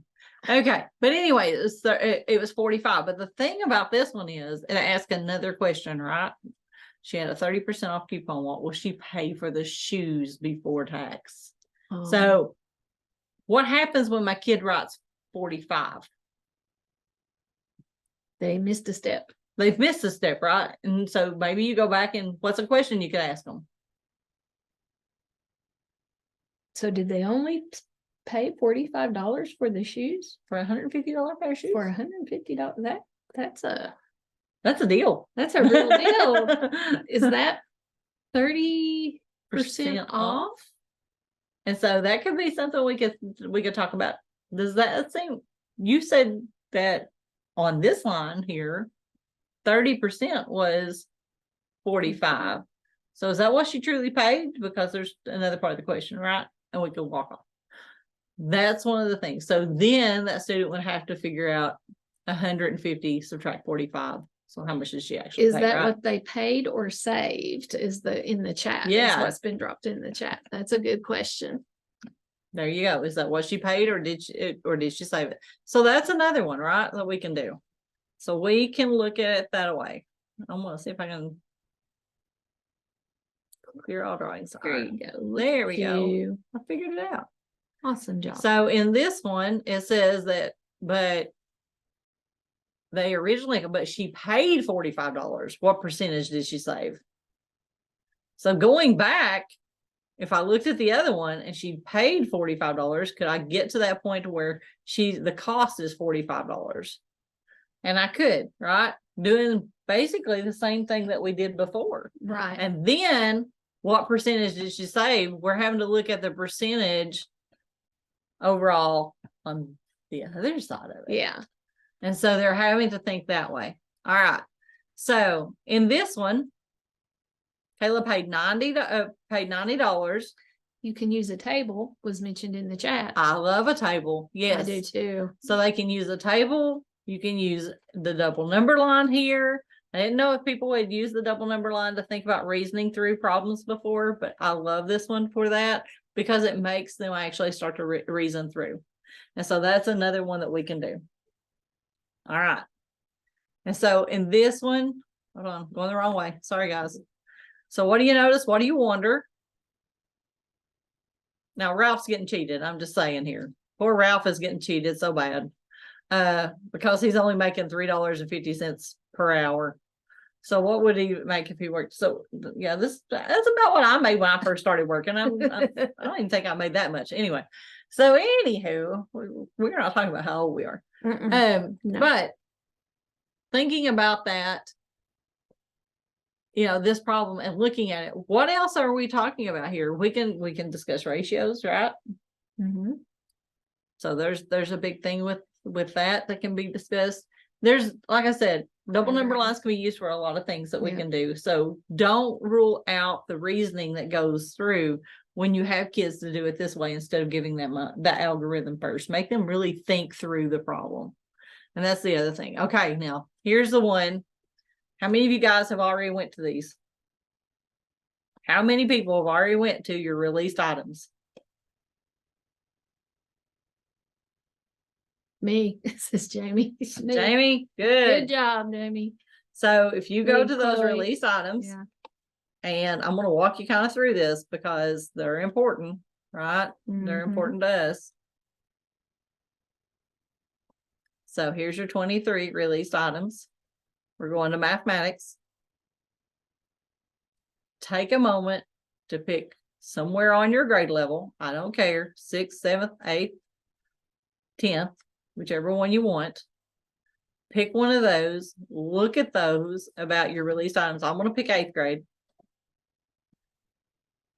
And I want you to just look at them because what I love about the fact that they've got these released items, they've also got this wonderful chart, right? And so on this chart, you can see female versus male. You can see all students, percentage correct, or students with disabilities. Okay. So these are the ones that we're always concerned about, right? So how are they doing on this? Mhm.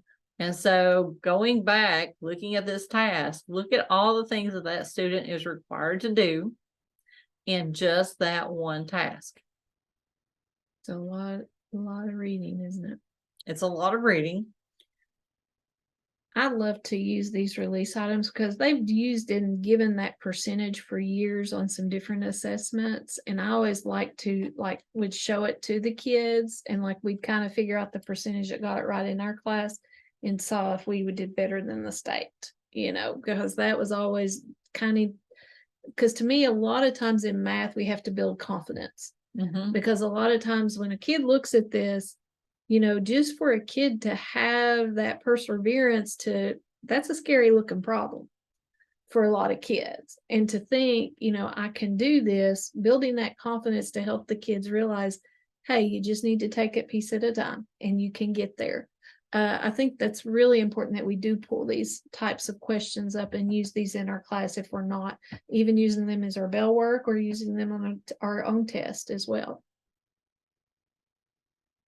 Yeah, so I'm just going through 8th grade real quick, but if you have not looked at those, please pull those up just real quick. We'll give you what? Let's go ahead. We've been back for over an hour. And so take a few minutes to look through these. We will come back right at 2 o'clock, and that includes your break. Okay. Looking through your released items because I know some of you guys have, but there wasn't very many me's on there. No. And I challenge you to look at grade levels above and below you as well, because you can pull, especially if I'm a 10th grade teacher, if I'm teaching geometry or if I'm teaching algebra 2, I can go and pull even some of the 5th grade and 6th grade tasks to be able to incorporate in my instruction because to me, it's already there. You might tweak it a little bit to make it, but just to give those kids some exposure to some of those problems because they do look pretty scary at times. Yeah. So we're going to give you just a few minutes and we're going to, while you're doing it, like I said, we're going to do a break and we'll come back right at 2 o'clock. Okay.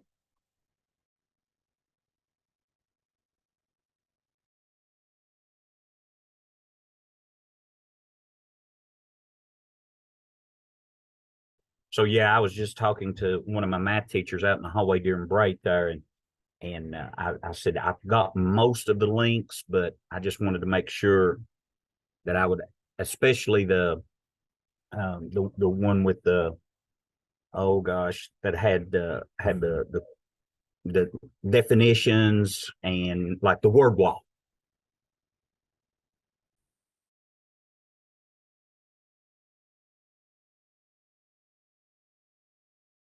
You guys are on mute. It's Sorry. a good day. I was gonna tell you. So that is the Granite. vocabulary cards is what they'll need to top in. That is the one that you'll want to give them. Yes, I will drop it back in the chat for you, Chad, but I'll tell you what I'm going to do is I'm going to put my link sheet in there. I'll take a couple of links off and I'll drop my link sheet in the participant folder. Do you have the participant folder? Okay, so what we'll do is I'll just take and put the link sheet that I used for the training, because I have been adding anything I've went and dropped in the chat for you. I've added to my link sheet just for my own record to help me keep up with them. So I'll put that in there for you. And I'll also drop that one back in the chat right now, because that is a great one. That's one of my faves. I love that one. Which one? The Granite. granite one. I know it's a really good one. I did not mark this one the way I wanted to, so I'm going to mark it now. So when we talk to them about it, I'm ready. Okay. It's like, where are those pages at? Okay. I love that one though. That's one of my faves.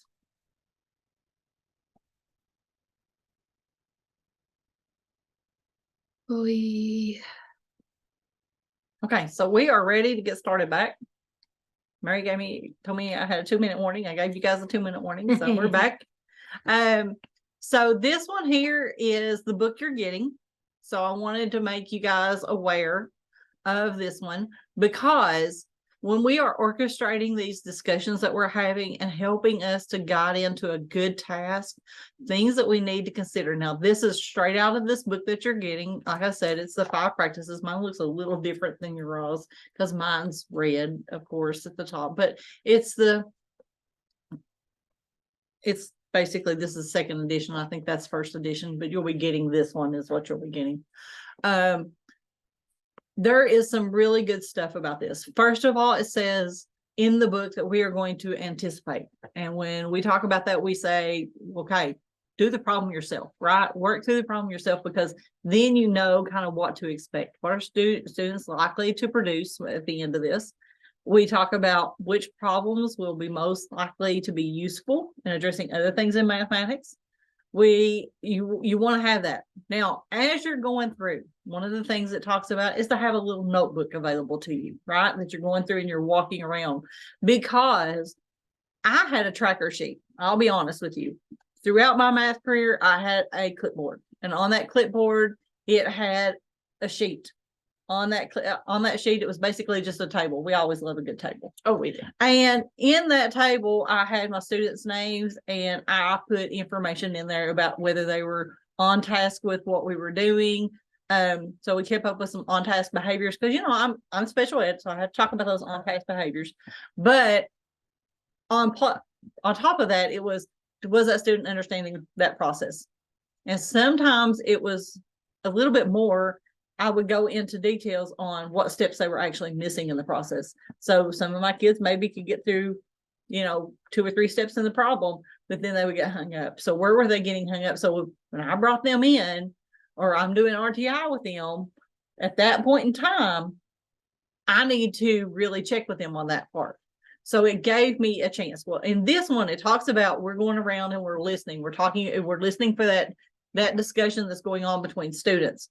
We're also looking for, very key strategies that you really want to bring out that the students are doing, right? And in that observation, you may choose, Mary has done it, and she's used, wow, I really like the way that she's used this table, or maybe I like the way that so-and-so used a number line. And then maybe it was somebody else over here. They had used the algorithm and maybe they had worked out every step of the problem. And so as I'm doing that, I can ask questions of the students, right, that we're working with. How can they think more about certain things that are finished, those high flyers? I can do that. I can do all that while I'm monitoring. But then as I'm doing this, I'm going to, and it says it's a crucial step of what do you want to highlight, right? You got to think about what are those things that I want to highlight, because one, they're an effective strategy, right? They're a good effective strategy that my students can use. So, and I want to bring those to the front. And then I want to purposely select that.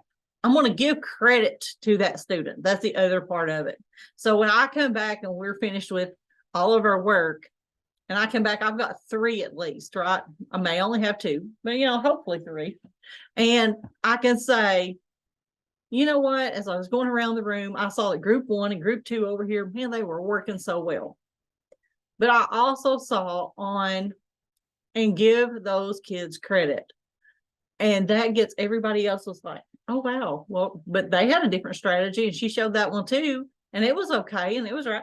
But now I've got all of those, and I don't have to have those students come up and do that. I can quickly show if I need to, right? Exactly what they were doing. I can have them to bring it up, put it underneath of the overhead if I need to. The document camera. I said overhead. Man, I'm old.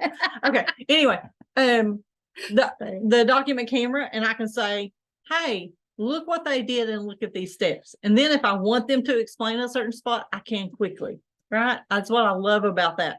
Well, I always loved about document camera. We can spot it underneath there. We've got that information and we can go on, right? Because we're talking, we've said all this time is not our friend. So this is giving them a chance for everybody to see this. So when we're going through there and we're looking at it, the most crucial step you've got in there is selecting those kids, or selecting those strategies that those kids have used. I should say it that way, not selecting the kids, but selecting the strategies. That's your most crucial step, because that's what you're going to be able to bring upon. You also need to think about during that time, did you have a bunch of misconceptions that was going on, right? So that's back on this other one. In what order are we going to present those problems, right? How am I going to do that? And then think about the most common misconceptions you've seen. One of the things that they have messed up on. Chad's the document camera trying overhead projector. Chad showing his age. Way to go, Chad. We're right there with you. We understand. Hey, I had the ones that you wrote on, like had the glass. You remember those? Oh, I had those. Yeah, too. okay, yeah, I had love them. those. Told you. Yeah. All right, so here we're there. And then thinking about those misconceptions, what was present that we need to address, right? We showed them some good examples, but now we need to think about what are those misconceptions that I need to, and then have students share their work, right? Draw it on the board, put it under a document camera, however, and it may need to be, but we need to make sure we're addressing those misconceptions. Kind of gets all of that out in one little concise time. And that's what I love about when they wrote this book. When Margaret Smith and Mary Kay Steins wrote this book, it was perfect for the fact that, wow, I can do all of this and really hone in on those kids that need some help. And I can get those misconceptions out of the way, or I can get those mistakes that we're having out of the way. And on top of that, people who are doing a really good job, now I'm giving credit back to them, right? It's not just that. And if we need to, I can show the work and talk them through the strategies that they've used, or I can have the students do it, whichever one, again, we have the time for. But then on the last of it, it says craft questions to make math visible, right? We have to make it visible for the students. I think so many times we're looking at pulling procedures in that we don't craft those questions that make things as visible as we want the students to do. And compare and contrast at least 2 to 3 students' work, right? That's the other thing. Compare and contrast those, because there are differences in the way that they went about the problem. So it's okay to start a different way. It's okay to use a different strategy. It's okay, because her way of thinking may be similar to mine and I may have missed the step, right? But now I'm going back and I'm thinking it through and I was like, oh, I didn't even see that. So it's going to make me more aware, right? Because I know that one of my peers was thinking the same way that I was. And so the last one is what do parts of the students' work represent in the original problem? Again, it's very similar to a worked example. Like I said, I don't know how many of you guys have used worked examples, a true worked example, and what that looks like. That on our holler page, there is a thing for high school worked examples. And we've got some middle school worked examples, and I'll show you our holler page in just a few minutes before we wrap up, but I'll make sure that you have that. But this book that you're getting, write these pages down specifically because you're going to want to have them. Page 123, they're the 5 practices, lessons learned, and potential benefits of part of chapter 9. You'll definitely want, that's one of the big things. And then, and I'm not saying just go to these pages, please take time to look and read through this book, because there are so many wonderful things in here and points, and it's not a hard read. That's the other thing I love about it. It's not a hard read, but definitely in the back, do not forget. So many times I say this because I say this about our standards. We forget what's in the back, and there's some really crucial things in There's the back great of our stuff. standards. And we never flip to it. So if you haven't been to the back of your standards, now's the time to go look at it. Yeah, we can. Well, no, after this, but anyway, the other thing is, the appendix part of this has some really good stuff about learning goals and evidence and those kind of things. But the big key thing is, guess what? It's got more of questions. And you know, tell I love to take questions. There you go. So anyway, that's in the main back of the book. And like I said, it's a great resource for you to have. And I you will look be forward getting, to you getting this you book. will I be really getting do. a copy of that. In this book, when you get this book, I'm going to go ahead and just do a plug for this one. In the back of this book, and I'm going to say that right now, is the teacher shifts that we talked about today, but it has the math practices look fors. They're in the back of this book too. So there's some really good stuff in here. And if you're looking at, maybe you're wanting to change a couple of things in your teaching, this really gets into, there's some self-assessments in here of your own things. I love, one of the self-assessments is on 286. So keep that in mind, but I've got some things flagged in here, like I'm working on right now, like developing questions to target misconceptions. Like that's one of the things, like when I'm in a classroom and I'm doing some modeling and those kind of things, how am I developing those questions that hit that misconceptions that kids are having? So I always love the days I get to be in classrooms, because those are my fun days now, I call them. Oh, But yeah. kids are always interested with the things that they come up with. Okay, so that's orchestrating those 5. But again, when you're doing this, the biggest key factor I can say is find you a clipboard you like, or find you a notebook you like that you can write in, because when you're going around, you're taking those notes again on what are some misconceptions I'm seeing right off of the bat. And don't get hung up. This is the other thing. Don't get hung up on things that kids do, like multiplication errors, right? Don't get hung up on that. We're talking about misconceptions in the type of problem that you're working on.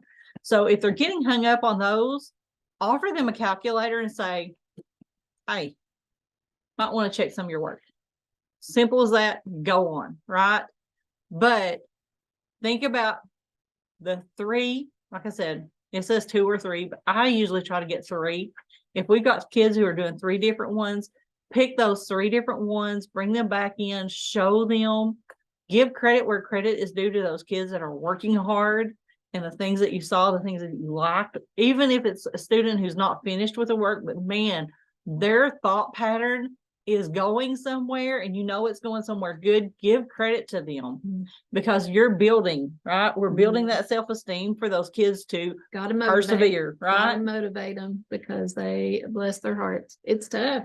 And it's hard when you're in school and there's that social dynamics that's going on. We all know that's tough on our kids too. I mean, it's tough being a teacher, but it's tough on our kids in the same sense. So we need to make sure that, you know, we're giving, like I said, give credit back to where credit's due for those kids that are working hard and maybe not even getting to the right answer, right? Because they're trying, they're pushing forth. So That's another thing to think about. But think about while you're doing that, all the other things you can actually monitor. Well, there's some Yeah. good stuff that can be monitored real quick on a quick clipboard. Mhm. All right, but here's the thing. They gave you 5. I'm giving you 6 because the University of Delaware has been doing some great stuff, and Mandy's math ed has been doing wonderful things. And she says the one thing that we need to think about is when kids do things like this, giving them time to revise and reflect, right? They need to draft their thinking. And so, yes, we want them. We're going to set that goal for learning. We're going to anticipate. We're going to monitor while they're doing it. We're going to select those ones. We're going to do that sequence of which one do I want to show first, what misconceptions are out there, what corrections that we need to make. And we're going to make that connection for our kids, and we're going to show those. But the last thing we need to do, and again, this goes right back to writing, a lot of writing in math. Let them have a chance to revise their understanding of whatever it is they're working on, or pick one and work through it that way, whatever it may need to be. But give them that option for number 6, because again, that's that CSA model where I'm having myself, I'm having to draw and put it into my brain. And that's huge for our kids. Okay. So giving credit for them, they've got this 6th one, and it is definitely adding to it. Now, questions to ask yourself when students struggle. These are huge. These are the questions myself, I'm going to ask. Could my student demonstrate this skill with a math tool? Is there a math tool that's out there that's going to be able to give them a way in, right? Could my student demonstrate that skill with other numbers? So in this case, what I'm saying is sometimes we need to change the numbers, right? We don't need to put fractions in there. We don't need to put decimals in there at first. Maybe we only need to work within 100. Things that my kids are special ed kids, giving them an easier way to do the math, but not have to struggle because of that fraction that's in there. And then I'm learning, right? I'm learning, and then I can build on it. Then maybe I put in benchmark fractions. And then maybe I put in, some decimals that are pretty easy for me, that's not going to get in the way, right? Mm-hmm. So that's one of the things. How can I demonstrate this maybe with some easier numbers in this case? Is there, and I say this all the time, because when I teach, well, I just had it just went out the window. Went away. Anyway, so when I'm teaching negative numbers and we're working with those, I always start within 10, right? And then we build. So it's one of the things for my students, especially my special ed students, I need for them to be comfortable with the numbers. And so I can demonstrate that very easily with a bead string. I can demonstrate that with Unifix keys. We can demonstrate that with counters. So giving them that chance to do that before I move on to larger numbers, that could be a chance for your students. And is there a fundamental skill that my kids are missing? In our wonderful standards, there is that coherence model. Mm-hmm. And we need to think about that coherence model and how I can go back. So what skill is my student missing that I may need to give them, that they may need to build? And I know we've got, like she said, we've had 7th grade kids who are missing lots of skills because whatever it may be, in their little mind that they've missed, right? Or we haven't built up to. And so we have to go back sometimes, and we have to give them some skills in between. So, or we give them a tool to help them out so that they can do the math as now. Mm-hmm. So That's a a good one. wonderful thing. But if I'm a high school teacher, I don't really have that coherence piece. So I could still maybe go back though, right, in the early grade levels Yes. to see, because as a high school math teacher, you're going to have a lot of working knowledge of where that would be. So if I'm working with something in my algebra 2, going back and seeing like what would be the 8th grade standard that would lead to my skills that I'm working on, my content. So, and then looking at the coherence there and mapping that. And if you're working with a special ed teacher at that point, because most of you guys, I'm sure, work with a special ed teacher, thinking back to how can I help them with writing a goal that's going to fit into what we're doing now? So looking back again, going through that coherence model, what things connect and where could I actually write a goal that we can build that student from? So that's another thing you need to think about in this. That's very important. Now, some ways to get our kids engaged, and these are things that you guys, I'm sure, are already doing because you're great teachers and you're very attentive. Classroom timers, having a timer so that our kids know when they're doing things. We love a timer. run I really love a well with a timer. good timer, right? Flippity is another one that you could do. It's a game very similar to Kahoot, but that's one of them. Letting them explore and get into Canva and create and draw, those are some really good ones that they can do. Okay. There's games of chance with the gym kit. That's one. There's soapbox. If you want to give them a timer, that Mentimeter, it has the little sound that goes with it. I'm not for sure if I like that. Some kids don't like a sound that goes with it. You can do it without a sound. I use Mentimeter without a sound. So there's that one. Yeah. Again, Kahoot. And if you haven't done any of the would you rathers, Mhm. that's a really good place to start. I mean, it's really good. So that's some that we can use for engagement. Now, Rich Math Task Rubric. We're going to give you this PowerPoint, so you're going to have it. But this is a good rubric to see how I'm doing with my Rich Math task. And in this case, we're going from advanced to emerging.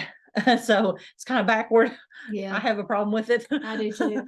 But that's okay. So if you're looking at it, this row right here is where we want to be, these proficient and advanced areas. But again, we have said kids need sometimes lower level tasks so that they build up their stuff to move into the other ones. So don't be afraid to give some of those and then move on. It's just, if I'm in your classroom, I shouldn't be doing low level task every day. I may do one and then we will move on and do 4 or 5 very rich math tasks. And as we move on to something else, we'll go back to a low level task and then pull back in. Keep that in mind as you're doing this. So any questions about this rich math task rubric that we have here? I'm gonna drop in the chat the KVIC caller site for math, so you can click on it. Show them the problems.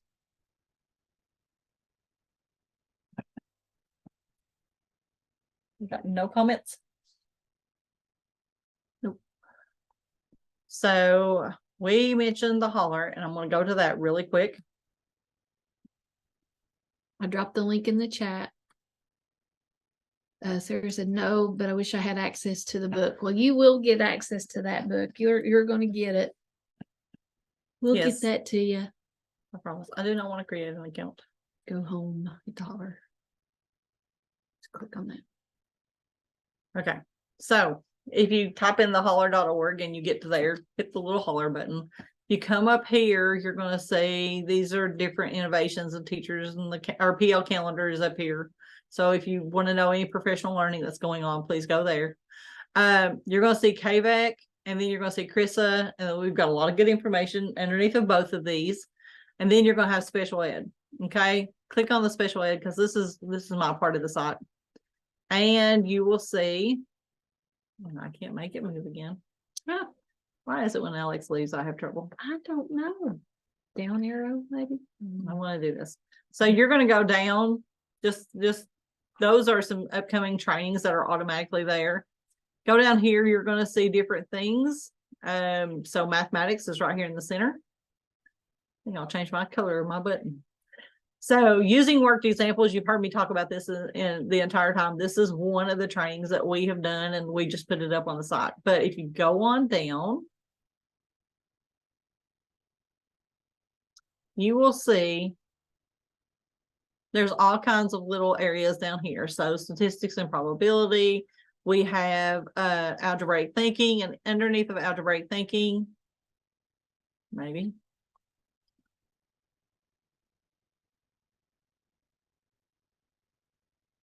Oh, I see why, because we're actually in my site. Like for me to change things. Oh, That's why. Yeah, I keep on forgetting. So if you go here, there's all kinds of videos on using algebra tiles and those kind of things. So there's a lot of good stuff here. How to teach binomials using algebra tiles, factoring with binomials, got subtracting linear expressions. So like I said, there's different ones that you can go to. And so, like any of those are perfectly fine. So if you've got a little bit of free time and you want to be a nerdy math student and learn some things, there's you another resource that's on here. So just wanted to make you aware of that. Now, Mary said I needed to like let people out a little bit early because that would be friendly. We always like that. Let it out So early. to give you guys at least a little bit of time, maybe to plan and do those kind of things. If you have any questions at all, feel free to email Mary at marybelcher.hazard.kyschools.us. And mine is stephanie.kid@theholler.org. If I'm forgetting that .org, but it's stephanie.kid@theholler.org. I use that one.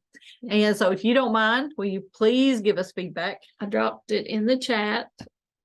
So this first one, we're going to ask you to do feedback on, and this is very much, remember when we started, we talked about general ed and special ed and working together, getting tips and tricks from each.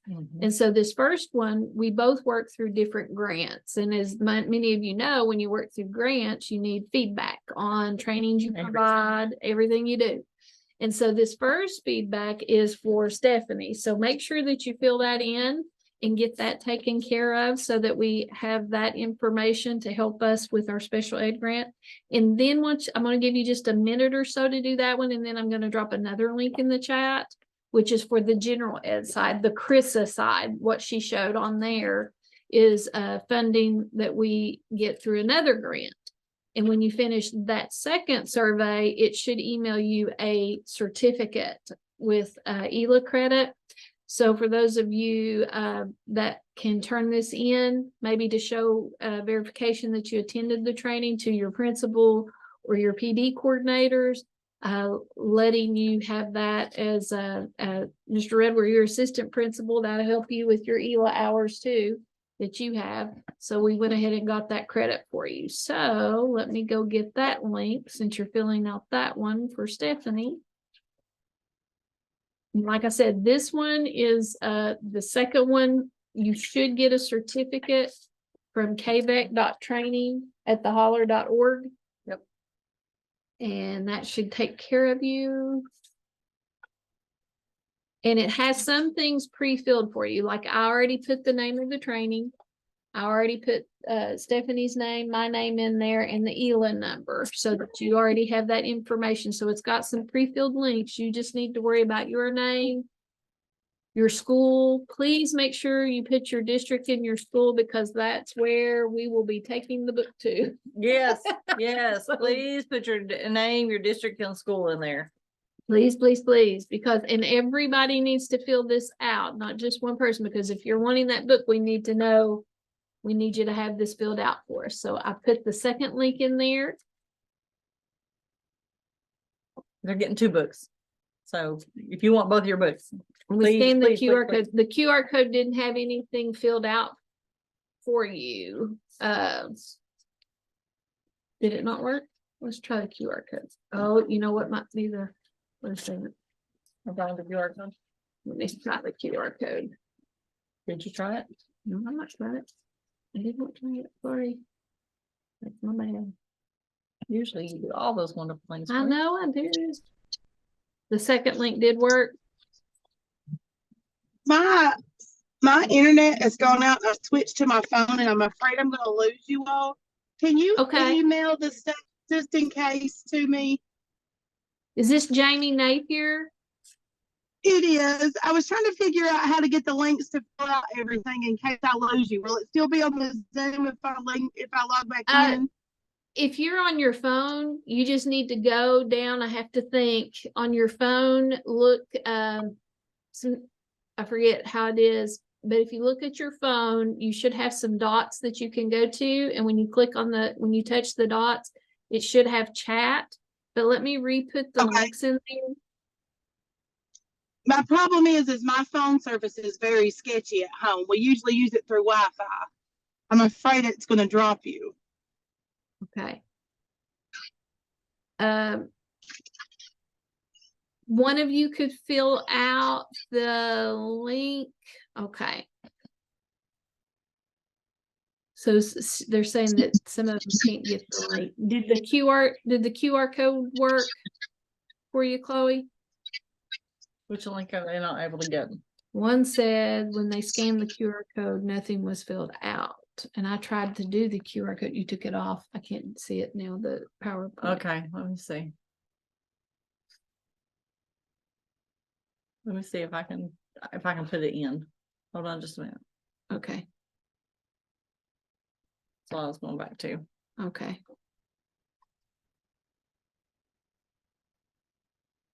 Me and my mouse. On the first one, I don't think anything is already filled out, right, Steph? You have No, to the first one, nothing is filled out. Yeah, nothing is filled out on the first one. So you've got Stephanie Kidd, High cognitive demand task. high That's it. cognitive. I'll type those in the chat for you. High cognitive demand task in math. Mhm. Presenters. Stephanie Kidd. I don't think I'm on that list. I can That's put it. other.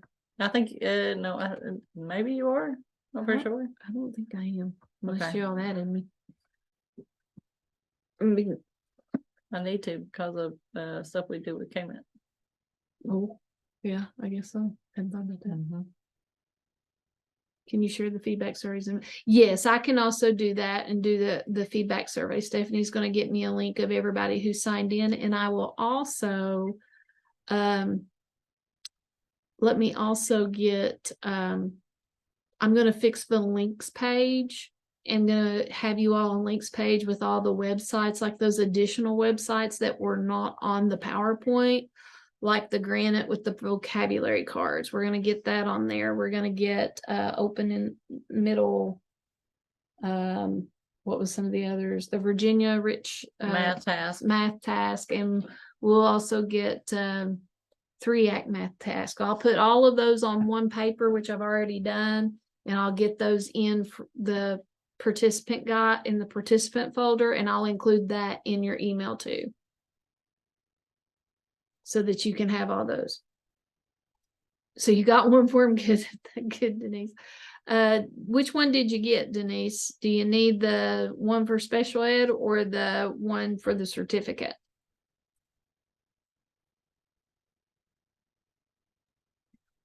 I think I got the special ed one, and I'm gonna try to click on the next one. The other. My internet keeps going in and out. Okay. So I'm gonna I'll also work on an email here.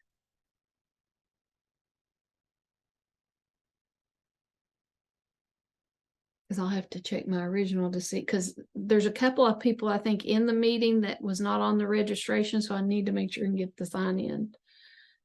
But that's okay. We're glad you're here. I'm working on signing right now to make sure that you've got everybody. That's what I put in the chat. I thought already. Did I not? Is it working? I can see your screen. Oh no, that's okay. Can I see it on here? No. No. Okay. Let's see. If you will send me those. I have at least got that down. Guys, we appreciate everything you've done today. And I guess your next big thing is can you please take this back, use it, let us know how things are going. We always love feedback, like I said, on things that we've done and how you've changed things. And if it helps, or if there's something we can change, because we're always up for feedback ourselves. And I think it's important that we use our feedback Yes. every day. So yes, please be, and what more support do you need? yeah, what more support do you need? What other trainings could we do for you all that would be of benefit? Because we so appreciate you all for taking time out today. We know it's hard with subs and all of that, but we really want to make sure we're providing trainings that you can use. So please make sure you keep us, put that on the survey. What more could we provide for you all that would be of benefit?